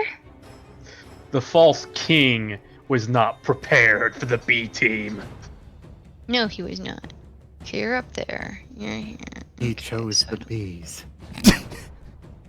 He ain't dead yet. He has chosen the bees. he has chosen buttons. Alright, I'm gonna cast Shatter right there. This is the last time that I can cast this. I'm out of spell slots for that after this. So I'm gonna hit him here. Thunder. On a shatter. With Absolutely. He's going to make that my DC shield. 14 Constitution save. So he does make Fuck. that. So he takes half damage. Yes? Half damage, yes. All right. So that would be 8. Cool, I'm also gonna hit him with 2 of these. So he's got to make that DC 14 or he DC takes 14 5 or he 7, takes or 5 half. and 8. Because that's 2. Well, he makes the second one, doesn't make the first one. So that's 8 and then 2 damage. So he takes 10 more damage as 2 more of these things pop off next to him. Pop, pop. Bam. Awesome. All right. Anything else you want to do with your turn? That is all. I'm gonna stay safe. Hell yeah. Alloy, you are up. Talrand, you are on deck. I got this big sword here. I'm gonna hit. I hit. You gonna swing for 11? I can reroll that slashing. one. Reroll it. It's still No. 11. Damn. Always. Always. Probably hits. Oh, I can just reroll 2 ones.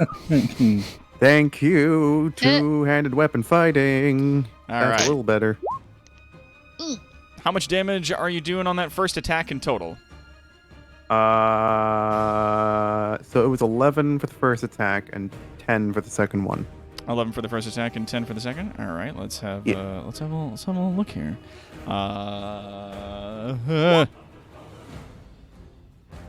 Nope. All right. So how you want to do this one?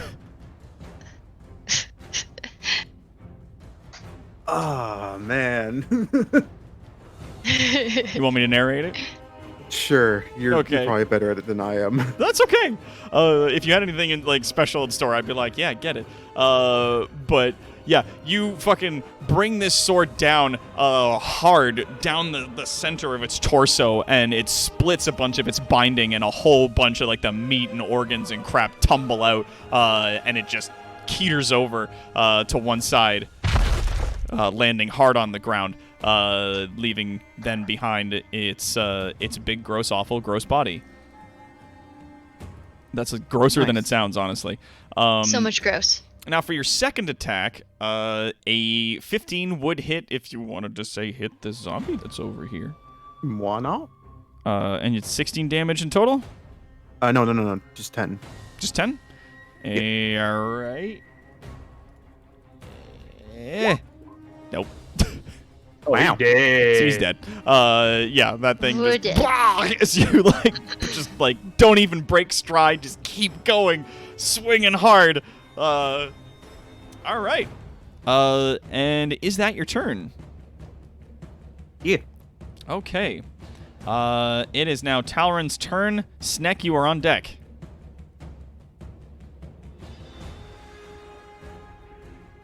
I told you, no solicitors. 19 hits. Sunstrike arrow plus Hunter's Mark plus... Oh man, that's awesome. Okay. So one more of these arrows comes singing through the air, striking into him, and...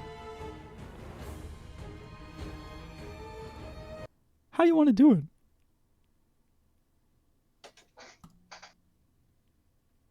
Oh. He tried to get into your head. Oh no. I'd like to split his with that final arrow, just shattering his skull and having his crown rattle onto the cobblestones below. An example of. All right. Yeah, this fucking arrow, you managed to land this last sort of sunstrike arrow right in one of his eye sockets, and it explodes with holy energy inside of his fucking skull, and you can see the light streaking out between the cracks in his skull and out of his eye holes in his mouth as he just lets out. Also, he's on fire, so like the whole thing. He's a walking bonfire It at this point. sucks. The whole thing sucks. So You ever have one of those days? Yes, his We head don't is want one. exploding with flames, and he just.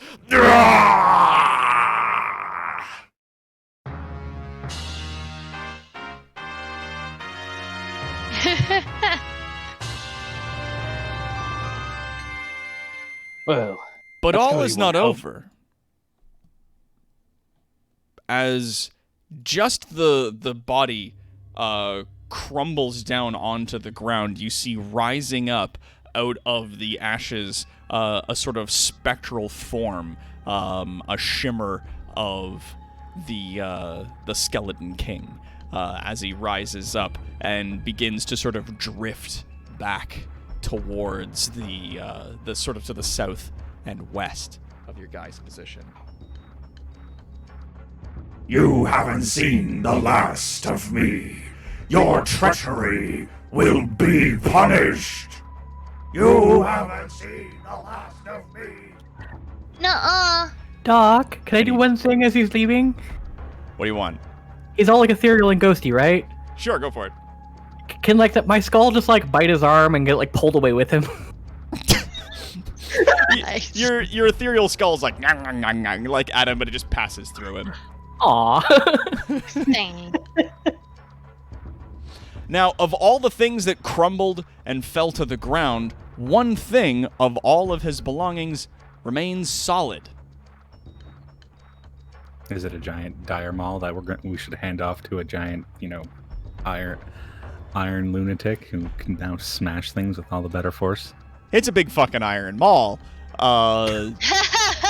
Nice. Typically one die, or I intended. identify the attack. Yeah, like for a medium-sized Impressive. creature, it's going to take a certain strength in order to be able to wield. Like it does have a threshold of being able to be used, but I'm not going to give you too much more information beyond that.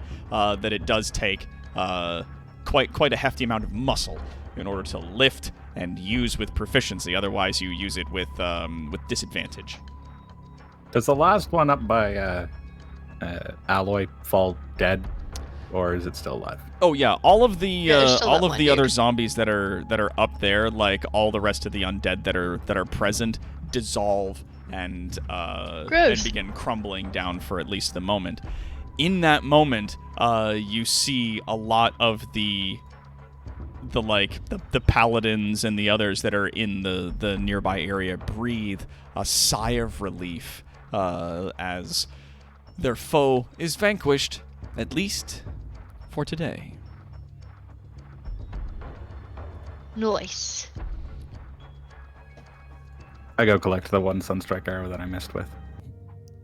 Mm. See if I can still reuse it. Yeah, roll me perception. Doc, can I assume that we're all kind of like gathering together, including the paladins and stuff now? Yes. For this, at this point, I'm going to say combat's good, and I'm gonna remove everybody from the combat order. Combat is over. You guys may move yourselves to where you like on the map. With a 21 perception, you actually find that it struck against a soft pit of dirt just behind where the Skeleton King was, and remains intact. Excellent. I still have 4 of them. I'm going to have to see if I can get some custom made when we get back. Okay, last thing I wanted to do was there was the guys who got hurt before.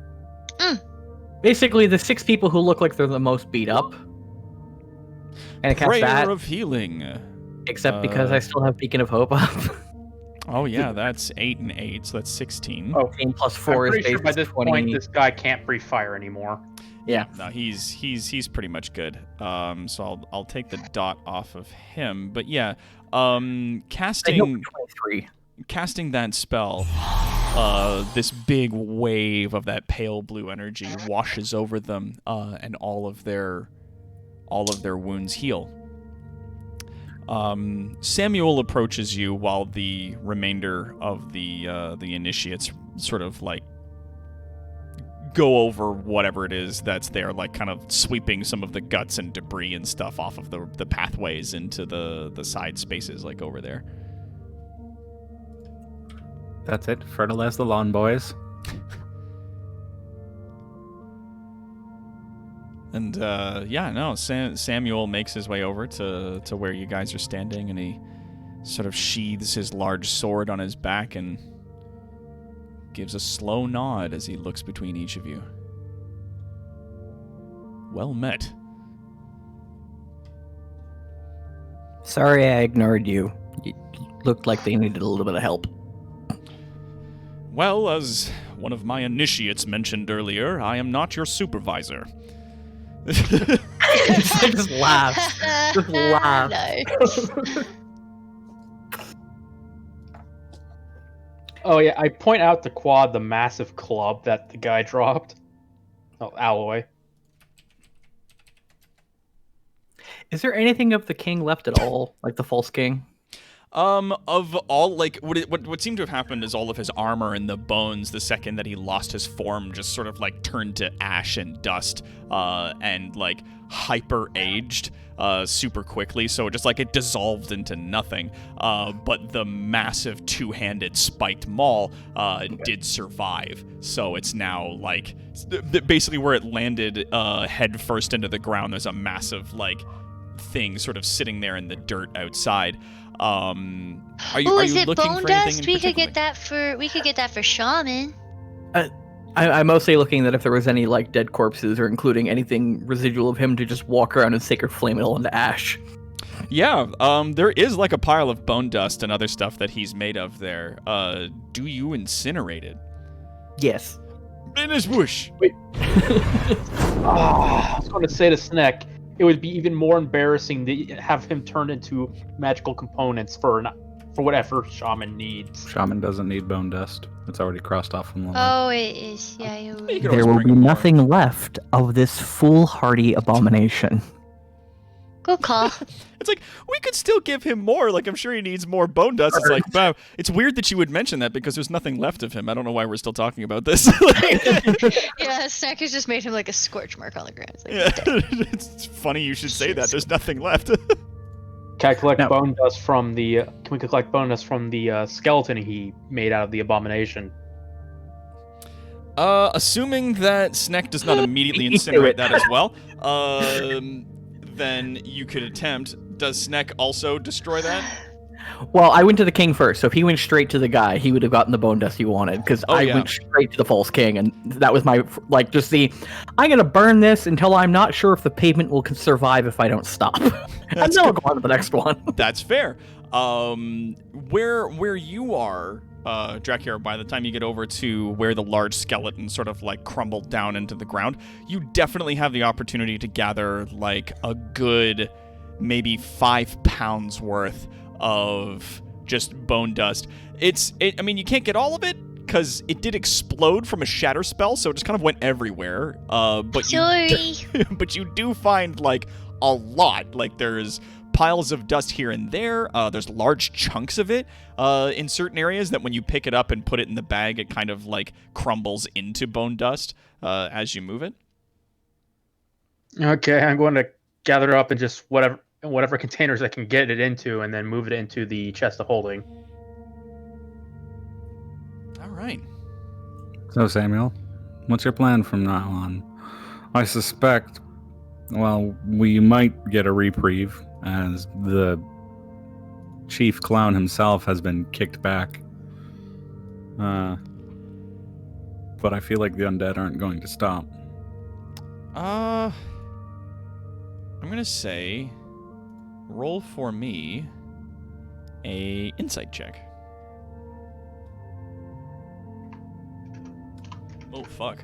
Nat 20. Nat 20. He is conflicted. He just fought with undead to kill undead. He's not sure how to feel about that.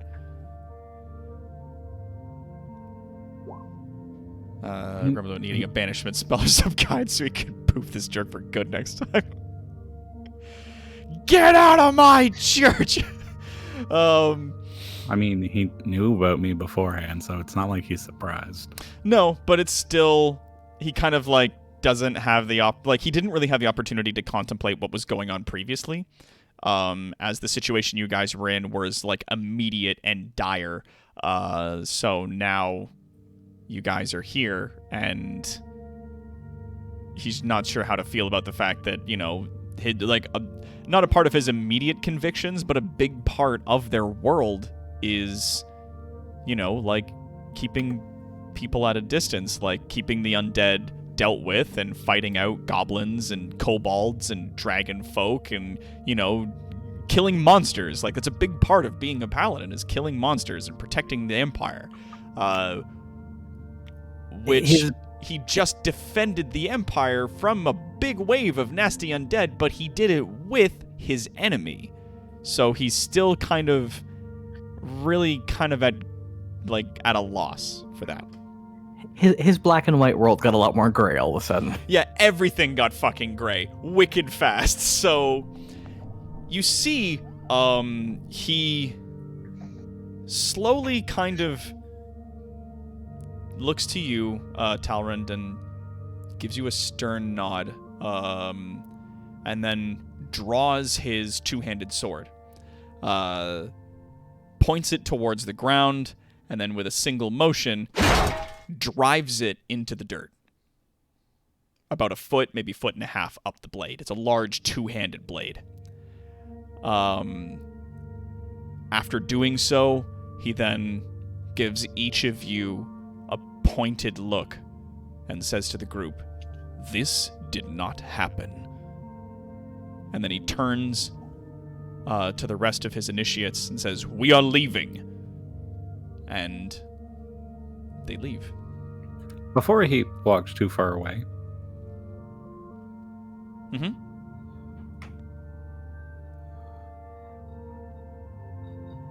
Talrand goes, "Very well, it didn't. I hope more things that haven't happened again, or that don't happen, can happen in the future."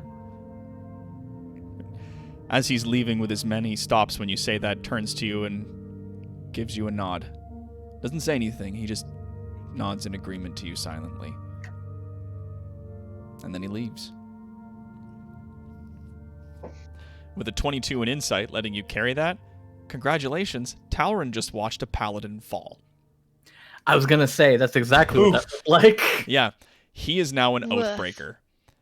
Oof. Because that was his biggest tenets is protect the kingdom, but that is protect the empire from you. And Yeah. he's not going to bring himself to fight you after you all just fought these monsters together. He doesn't think that's right. Yep. But by not standing by his convictions to the fullest of his ability, he's breaking his oath. So he leaves. Yep. Mm. As soon as you started doing the whole like sword in the ground thing, I'm like, and that's a Paladin. Yeah, he's done. he's just like, fuck this, I quit. And he and the rest of his initiates peace out. Whoa. I'm moderately sorry. Did he just leave his sword there? Yes, he did. Should we take it? If you want. Of course. More weapons are always good. Let's take the sword. Hey, Hey, this never happened. We leave no trace. Let's take the sword. Yes. All right, It's a- who tries to pull the sword from the ground? Hey, Alloy! Can you come get the toothpick, please? I'm too small. I was about to say, I it get was a a feeling two-handed it's neck- blade, wasn't it? Yeah, it was a two-handed greatsword. But you can see that there's like not necessarily writing, but there are like magic runes and stuff inscribed in it. Like the hilt and the handle is laid with gold filigree. Like it's Shit. a fancy fucking weapon. If you do attempt to pull it from the ground, roll me a strength check. If somebody goes to touch it, Talrund would say, "Please, friends, I'd like to respect his conviction on this one." Yeah, I think Alloy would not touch the sword. It's too imperial. Also, Alloy, you may add to your inventory the Maul of the Skeleton King. I was going to get to that. It's like, am I able to just touch it? Do you have an 18 strength? I'm pretty sure yeah. Then you are capable of wielding this weapon without encumbrance. I will get you the stats for this weapon at a later time. I have them in a different window, so I'll send them to you later on. If you would like to just remind me about that after game. Whoever shall pull the sword from the ground shall be the king of all of England, whoever the fuck that is. But what if Whatever the it's fuck got that is. But what if it's got anti-zombie properties or something? I don't know. They're paladins, right? They're supposed to be people of whatever light stuff Yeah. happens up here. It's Snap- tainted with Okay. empire magic. Sneck would turn to Talrund and basically just be. Sneck doesn't think we should leave it here, where those foul creatures may come back and claim it. I understand not taking it with us, but perhaps we turn it into a shrine rather than a sword. Let's Yeah, if we're not gonna see. take it, we should probably Just make bury sure it's not it a or weapon that can be something. used against the paladins or something Yeah. later on. Anyone who's Is that- present, make a Arcanum or Religion check. Let's see here. Oh man, Snack. Oh, Caleb I too. have a Awesome, 1 in cool. both of these. And a 9. Okay. So both Caleb and I'm Snack. not smart. Yeah, of course not Magic. you. I wasn't even waiting for you. I was like, I'm not even gonna wait for Quad. What is he gonna do? But I'm sorry. That was a mean thing. Both Caleb and Snack, you understand that you can definitely also get kind of a feeling that when he drove his sword into the ground here, this building is now consecrated. Oh, okay, that changes things. Yeah. Oh shit! So it has a holy magic thing going on. Yeah, that this This is building already is a now shrine. warded against the dead. Now, strangely enough, Talrund, you don't It's seem not to react affected. to this. He couldn't have done that sooner. Now analyzing magic.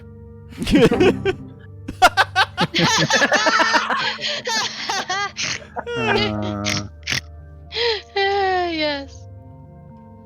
I'm gonna point out just because I can see it on the stream screen. Like Drakir, Piffles, Quad, you're not at the hit point totals you would be at because you all would have regained 23 health. Oh shit. Huh? So I should be at full. Yeah. I cast Prayer of Healing. Y'all gain 23 health Ah. back each. I thought that was just the other guys. No, it Oh, was no, just it's 6 people That's who an needed error healing. body. Yeah. I thought it was just the paladins. That's why I was He like, did No, again. no. Oh. okay. He- Oh, I am back to full hit points. All right. Yeah, Mr. Classic Magic loves the fucking Windows error sound. Yeah, it's so great. It's the best. So honestly. funny. It fucking gets me. Well, Boom. All right. And so, you guys are there. You see, on the side of the chariot there, one of the doors that's facing you opens up. what? And Or wait, she's still there. Vampire Daughter pokes her head out and is just like, "Are they gone? Is it over?" Snack. Oh God, you're still here. Oh God. I'm gonna go look. It's safe now. Both the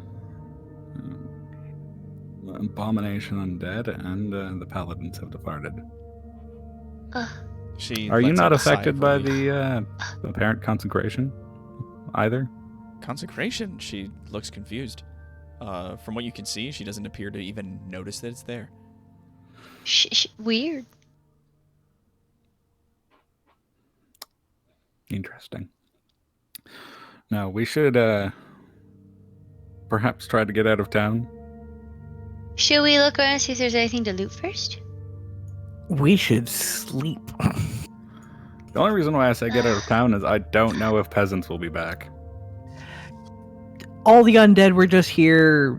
Soldiers all left. The town's kind of decrepit. I don't suspect we're going to have a problem with peasantry. I don't think there were any here anymore. Here's what I'll do to make life easy. Let's move us back to Deora number 2 on ye old screen here, because I know you guys wanted to do some searchery and whatnot. Snoop around a little bit potentially before you leave, which is 100% fine. He left. He noped the fuck. Get out of here. Oh fuck.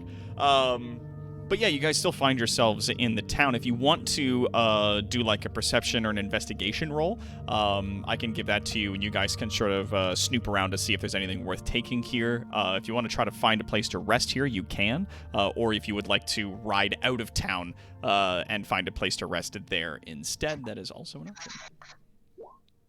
All right. Just gonna say this right now, God Yep. damn, I cannot roll today. or rather, a suggestion for the group: quick loot, and we bugger off. It sounds like a good plan. Yep. Is Vampire Daughter Lady staying in the wagon? Oh yeah, she's not coming out of that wagon. Okay, cool. Snack climbs inside and falls asleep. Dracula's going to do the same. It's like step one. Is she going? Because if she's coming out of the wagon, I'm going to fall around like a lost puppy. If she's staying in the wagon, I will go in the wagon and sleep. It's just, I could just see like him looking at the door like, "You gotta stay in here?" And she's like, nods yes, and just like climbs in like a cat, like curls up on her lap, passes out. Like, I'm only 2'6". I could totally do that. yeah. At this point, Caleb's just gonna turn to Talron, and you're worried about me. Why?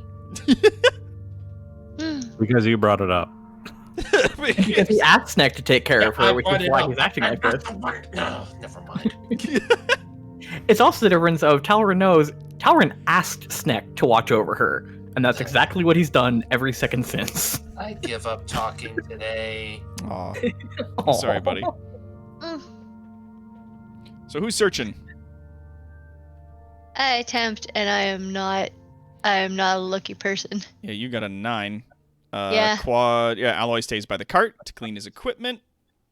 It is far too dark. Caleb, you taking your makeshift torch? You gonna go look around? Yeah, I think I will. Yeah, roll me a perception or investigation. Fuck Talon. Talon absolutely beefing it tonight with the fucking Talon thing. realizes that the fucking migraine he's gotten from somebody trying to jackhammer into his fucking skull, decides that he somehow can't see in the dark anymore and goes and just sits on top of the carriage. Yeah, for the first time in a long time, for as long as you can remember, you are aware of the magic that is holding you together. You're normally not aware of it. It's normally just a thing that is just a part of you being alive. It's like being aware of the blood in your veins. Like, it is uncool.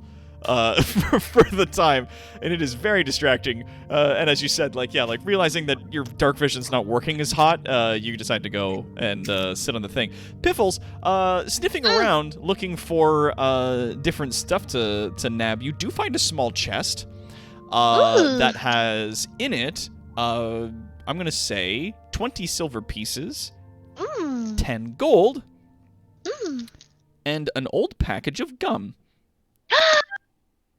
I'm gonna shove all the gum in my mouth right off the bat. Roll me a dexterity save. What? 1 sec. Yep. Let me find. There we. Yeah. Okay, cool. You don't choke. No one got Heimlich the Gobbo. It's an old package of an old package of gum. It's like, just finished fighting off the Skeleton King, pardon me, while I go fucking choke on an old package of fucking Charleston Chew in the back shed. God, Shut up. The thing I'm a is, with so goblin, many I put shit in my mouth. The thing is, if he did choke on it, most of us are still by the cart, so I don't think anyone would No find one's her in there time. with you. You're just gonna die. Like, God damn it. Just Ugh. imagining, just imagine that happens during like that very serious scene, as like we're all talking and stuff, and Piffles in the background just choking on gum. I'm gonna do jazz hands while I choke. Where's Piffles Not dancing? now, I Piffles. don't We're know. having a serious discussion. No, we're good. We're Alright. good. I mean, imagine that we survived that massive battle, and that's how Piff dies. Now, Caleb, Yeah. you're searching around. Let's have a look here. I bring the rest of the loot back to the group. Well, my mouth is way full. Oh yeah, Esteban's away for a moment. He'll be right back. But if you want to put it in the group loot, just let him know, because I think he's got the thing for it. Or And there then I should blow be... a giant bubble that gets all over my Yeah, face. there's a and in chest of my holding hair. that you should have access to, so you can just add it to there if you want. And then blow your Put big that. bubbles out of your incredibly old gum. It's Alright. stuck all over my face now. I'm good. I'm just gonna put the rest of the loot in the carriage and Hell yeah, hope stuff dude. doesn't stick to me too bad. No. We're going to have to shave Piff's head. No, Caleb, as you're I'm walking eating the around, gum out of the hair. Okay. As you're walking around, Caleb, you do find your way into a structure that is largely destroyed. But you notice that while most of it has been burned away, that there is a closet that's hidden in one of the walls.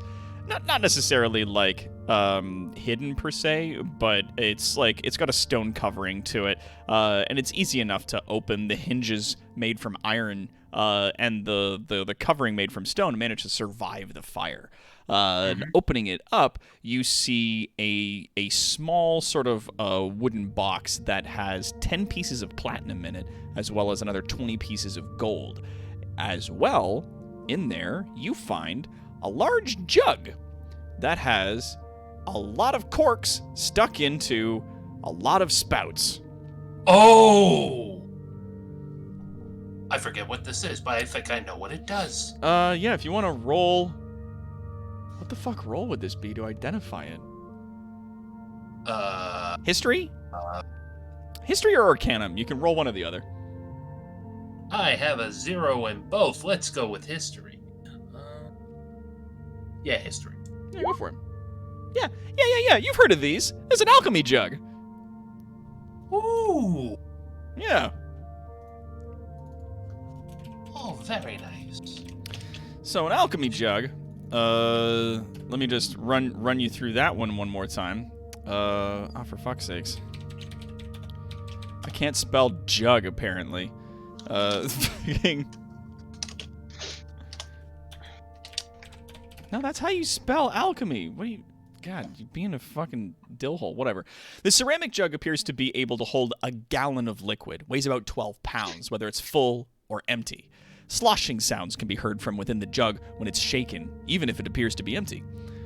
You can use an action to name a liquid from the table below, and to cause the jug to produce this chosen liquid. Afterwards, you can uncork the jug as an action and pour that liquid out, up to 2 gallons per minute. The maximum amount of liquid the jug can produce depends on the liquid you name. Once the jug starts to produce the liquid, it can't produce a different one or more of one that has reached its maximum until the next dawn. Okay. So, for example, you can produce a quart of oil, or 2 gallons of vinegar, or a gallon of wine. Oh my gosh, I think this was on Critical Role. Was it? I What still is haven't it? started watching it. Like Me the barbarian. The No, barbarian I- got a hold of one of these things and just had it fill up with honey and just kept on eating out of it. Yeah, you can produce a gallon of honey every day. Weird. Well, no, it wasn't honey, it was mayonnaise. It also can Gross. produce 2 gallons of mayonnaise every day. Gross. That's a lot of nays.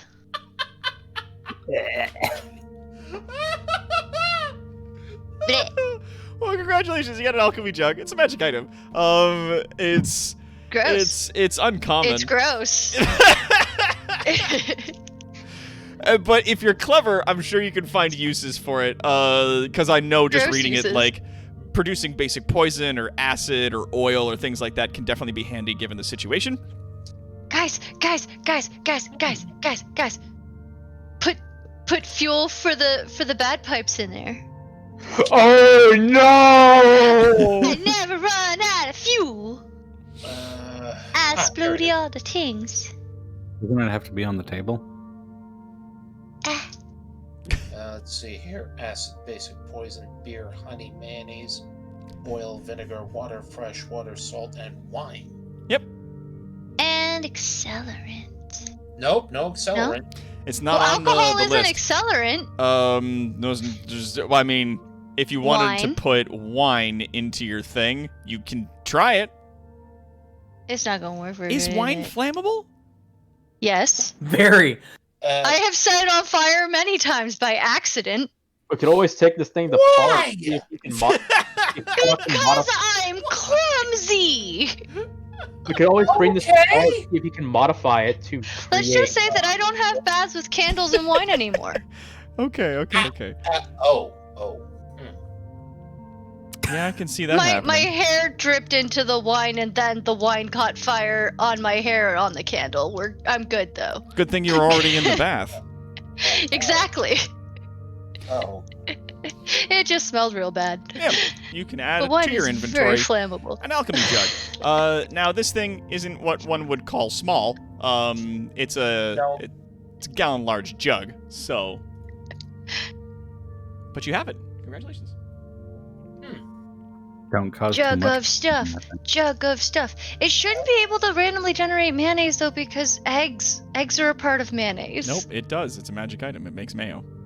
Gross. It makes Shouldn't be you able to magically generate anything. multiple gallons of nays per day. Gross. I have an emote for that, but the emote is from Stardew Valley, but I have an emote for that that I can put in the chat, and it is You can Alright, sneak and, into the Happy rooms Flapping of- Mayo. And sorry, what was the coinage? 10 platinum and 10 platinum pieces and 20 gold. And I found some silver and gold, and I'm just gonna put it on the ground from me. I'm still chewing that gum. Alright, It's 10. on me and in me. There's gum everywhere. I'm just gonna be permanently sticky from now on, so you guys know. Until Raynor goes prestidigitation. There's still gum in my mouth. I will get sticky again. All right. Well, tell you It's what, I'm just determined. gonna add these. You will so- swallow that eventually, and then Nope, I'm a goblin. I'm gonna be sticky forever now. Now you have the It's added Just like option. kids. If you want, you can sneak into the bedrooms of people that you don't like and fill their beds with mayonnaise. Gross. No. No. No. All right. So tell you what, I'm just gonna add to the sheet. Alchemy jug, 20 gold. You said. That's correct. 20 gold pieces and 10 platinum. Yeah, I'm gonna pocket 5 platinum. I don't remember how many coins you gave me, but I'm just gonna they're in one of my skirts, and I'm gonna waddle over to everybody and I'm just gonna donk them on the ground because I can't talk with my mouth full of gum. All right. If And Piff pulls any pranks using that alchemy jug on me, she's going to wake up to find her bad pipes full of mayo. Nah, there just might be gum in places you don't expect there to be gum. A lot more gum than you'd expect. all right, I return to the group and just toss the coin purse to whoever, and it's just, hey guys, look what I found. Boom. Huh? Ah? I The think so. Dracula's Jenny's already going gone into to sleep. Sorry, I vampire was daughter going- pokes her head outside of the thing and goes, "It's a jug." Not just any jug. This here's an alchemy jug. Wait, can that fill up with blood for friend or no? No. It's Yeah. pretty specific about the liquid and the amount. But you can use it to, say, for example, make some water, either fresh or salted. You can use it to bring out some beer or acid or honey. This thing can even produce mayo, for God's sake. Gross. Arami. Gross, I know, but still. Arami looks concerned at the jug, and she says, "Are all these things mixing in the jug?" Not No. really, no. In They fact, could. Are they Maybe separate? that's the accelerant for the bad pipes. I believe they watered are down mayonnaise. I believe they Ew. are separate, but I'm not entirely sure how this works. All I know is it's not sludge pouring out, it's different types of liquid. She looks generally curious, and she goes, "How strange. That is a good find. I'm sure that our group will find a use for it." Well, we'll be good for water for quite some time at least. All right, what do we got? Those buffaloes with their gum. Sorry. All right. Did you guys record down that money somewhere, or should it be put in the money pile? Put the stuff I brought in the money pile. And there's Yeah, I a put chest the- of holding. I don't know if you guys want to. Oh yeah, the alchemy jug, Yeah. 20 gold, 5 platinum, was put in by Palantir. And Yeah. then I forget what you gave me, but I'm putting that in the chest too. It's 20 silver and 10 gold. 20 silver and 10 gold. Okay, I put that in there too. My pack is getting heavy and I don't have much space. I am a little goblin. All right. Sorry, the money got put in the chest of holding as well? Yes. Okay. To which I believe they're saying you can add it to the chest of holding list, but they are in-game giving it to you to do so. Okay, Yes. can you No, I tell me added what's it on... to the list. Yeah, Oh, it's you 20, actually- 20 silver and 10 gold pieces. In addition, yeah, Palantir already put the money that he found and the alchemy jug on the list. I did not. I Yeah, was just putting it in the overall chart that I still have separate from the... oh, okay. Oh, Cool. Because Esteban is smart. That's not a bad idea. Oh, and then there's 5 pounds of bone dust for Shaman. There's a little sack in there filled with bone dust. Nice.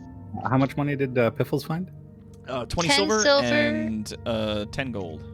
Yes. Well, I knew one of them was a 10. Sorry, 10 silver and how much gold? It's 20 silver and 10 gold. You done, okay. Yep.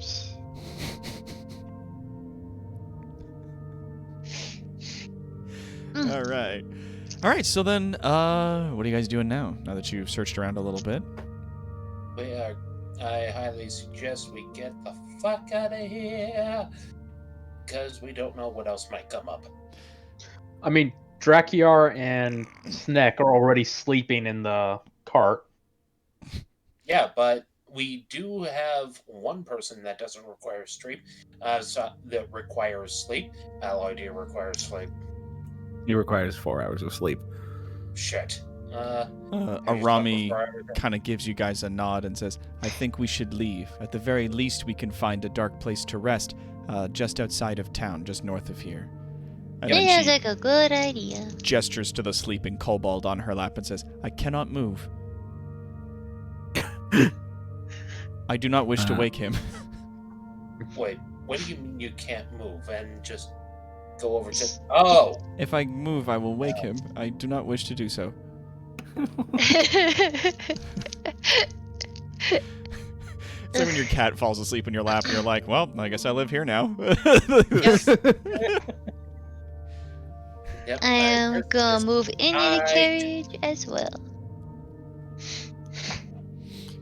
And yeah, no, both Mercenary and Kara are correct in the chat. I'm going with the list that was put in the book, but honestly, if you want to do like a jug of your own alchemy jugs in the future, people that are running games, you could have that thing be filled with whatever the fuck you want. Though I cannot think of anything really more apropos than several gallons of mayonnaise per day. So I can think of several. I just think bottomless bad pipes is a great idea. No, it isn't. Yeah, it is. We have two people that cast big ass fireballs at things, We do not need an infinite jug of foof. and I get to make some awesome music that also blows up. I was How about to is say, we there? just have another Rainer. Another draft here. Yes, it'll be more but explosions. better because I make music while I do it. Either And- I way, mean, we can always see if Park can modify it or make a custom item based on Yeah. your bad pipes. So it just We could. makes infinite accelerant. I Yes. feel like this is straight up magic, so it might be up Shaman's alley more. oh my god. Well, we could get them together. They could do a collaboration. That's so funny. So Allah drives the car out of the town. Yes, please drive the cart out of the town. And off you guys go. Driving the cart just out of town. It's so I'm gonna get bagpipes powered by mayonnaise. You guys Fun! Instead eventually of shooting fireball, it just shoots giant globs of gross. Oh good god. Jesus Christ, how horrifying. What if we're fighting chicken burgers? Instead of bad pipes, they'd be worse pipes. Eventually, you guys make your way out of the town and moving north, get to an area that is both like dark and cleared off. The road is definitely empty as you guys are making your way up in this direction, as it appears that this area may have been cleared preemptively under the event, in the event that the paladins didn't make it through. Mm. All right. And do you guys find yourselves a place to rest? That sounds like a good plan. That sounds like an excellent plan, yes. All right. I'm already getting. So a little ways after midnight, eventually you guys get there and pull the cart over. It's now about like maybe 3-ish or so in the morning by the time you guys do so, and pack it in for the evening. Those of you who can give a watch, certainly making attempts to, as the night passes on. And with that, ladies and gentlemen, we're going to call our game for today. Sweet. Yeah. Yay. Yeah. Hey, you guys have to deal with a very Yeah. sticky goblin now. I just love that. Ha, fuck you, I'm sticky. What are you going to do about it? It's like, god damn it. Yep. So there we go. Thank you everybody so much for coming out to our live stream here. This has been, as always, a huge amount of fun running this for you guys. Big victory music. And you did it. You survived the run-in with the Skeleton King, gave a little search to the town, and made your ways out, and you didn't fight that paladin, which was good. That's I'm happy with that. You sound disappointed. I'm not. I promise you. Oh, but I gotta restart. I want to go for the Renegade playthrough. Yeah, Stop go it. through it again. Fuck it, like, you could have fought that guy. It might not have been, like, awesome if you did, but, you know, things happen. Either way, you guys have done it. Thank you all so much for coming out to our live stream. Of course, I have been your DM this evening, A1, Dr. Tarawat, Toronto's greatest supervillain and evil genius. We are joined, of course, by our intrepid players. Going down the list, we have Esteban playing our skeleton archer, Talrand. Now trying to figure out how to get, magic virus protection installed onto his head. And of course, we've got Rainer coming in playing Drakiar, our draconian sorcerer. Dragon Man goes sleepy. And of course, Kaldaka Gray playing our Kobold Cleric, Snick. Fuck you, James. Fuck you. And of course, we've got Quad playing Alloy, our Warforged Warrior. So close to getting a magic weapon. So close. What do you think that mace is, dude? That giant two-handed maul is a magic weapon. I'm gonna give you the step. Okay. There it is. And thank you as well to to Palanthir playing our Air Genasi rogue, Caleb. It has been a long one. And last but certainly not least, of course, we've got Envisaurus Rex playing Piffles, our Goblin Bard. Sticky. We'll see you all again tomorrow on our next live stream as we continue to play something either more Evil Genius or perhaps a little bit of something else. We'll see what's going on, and we'll see you then. End of line.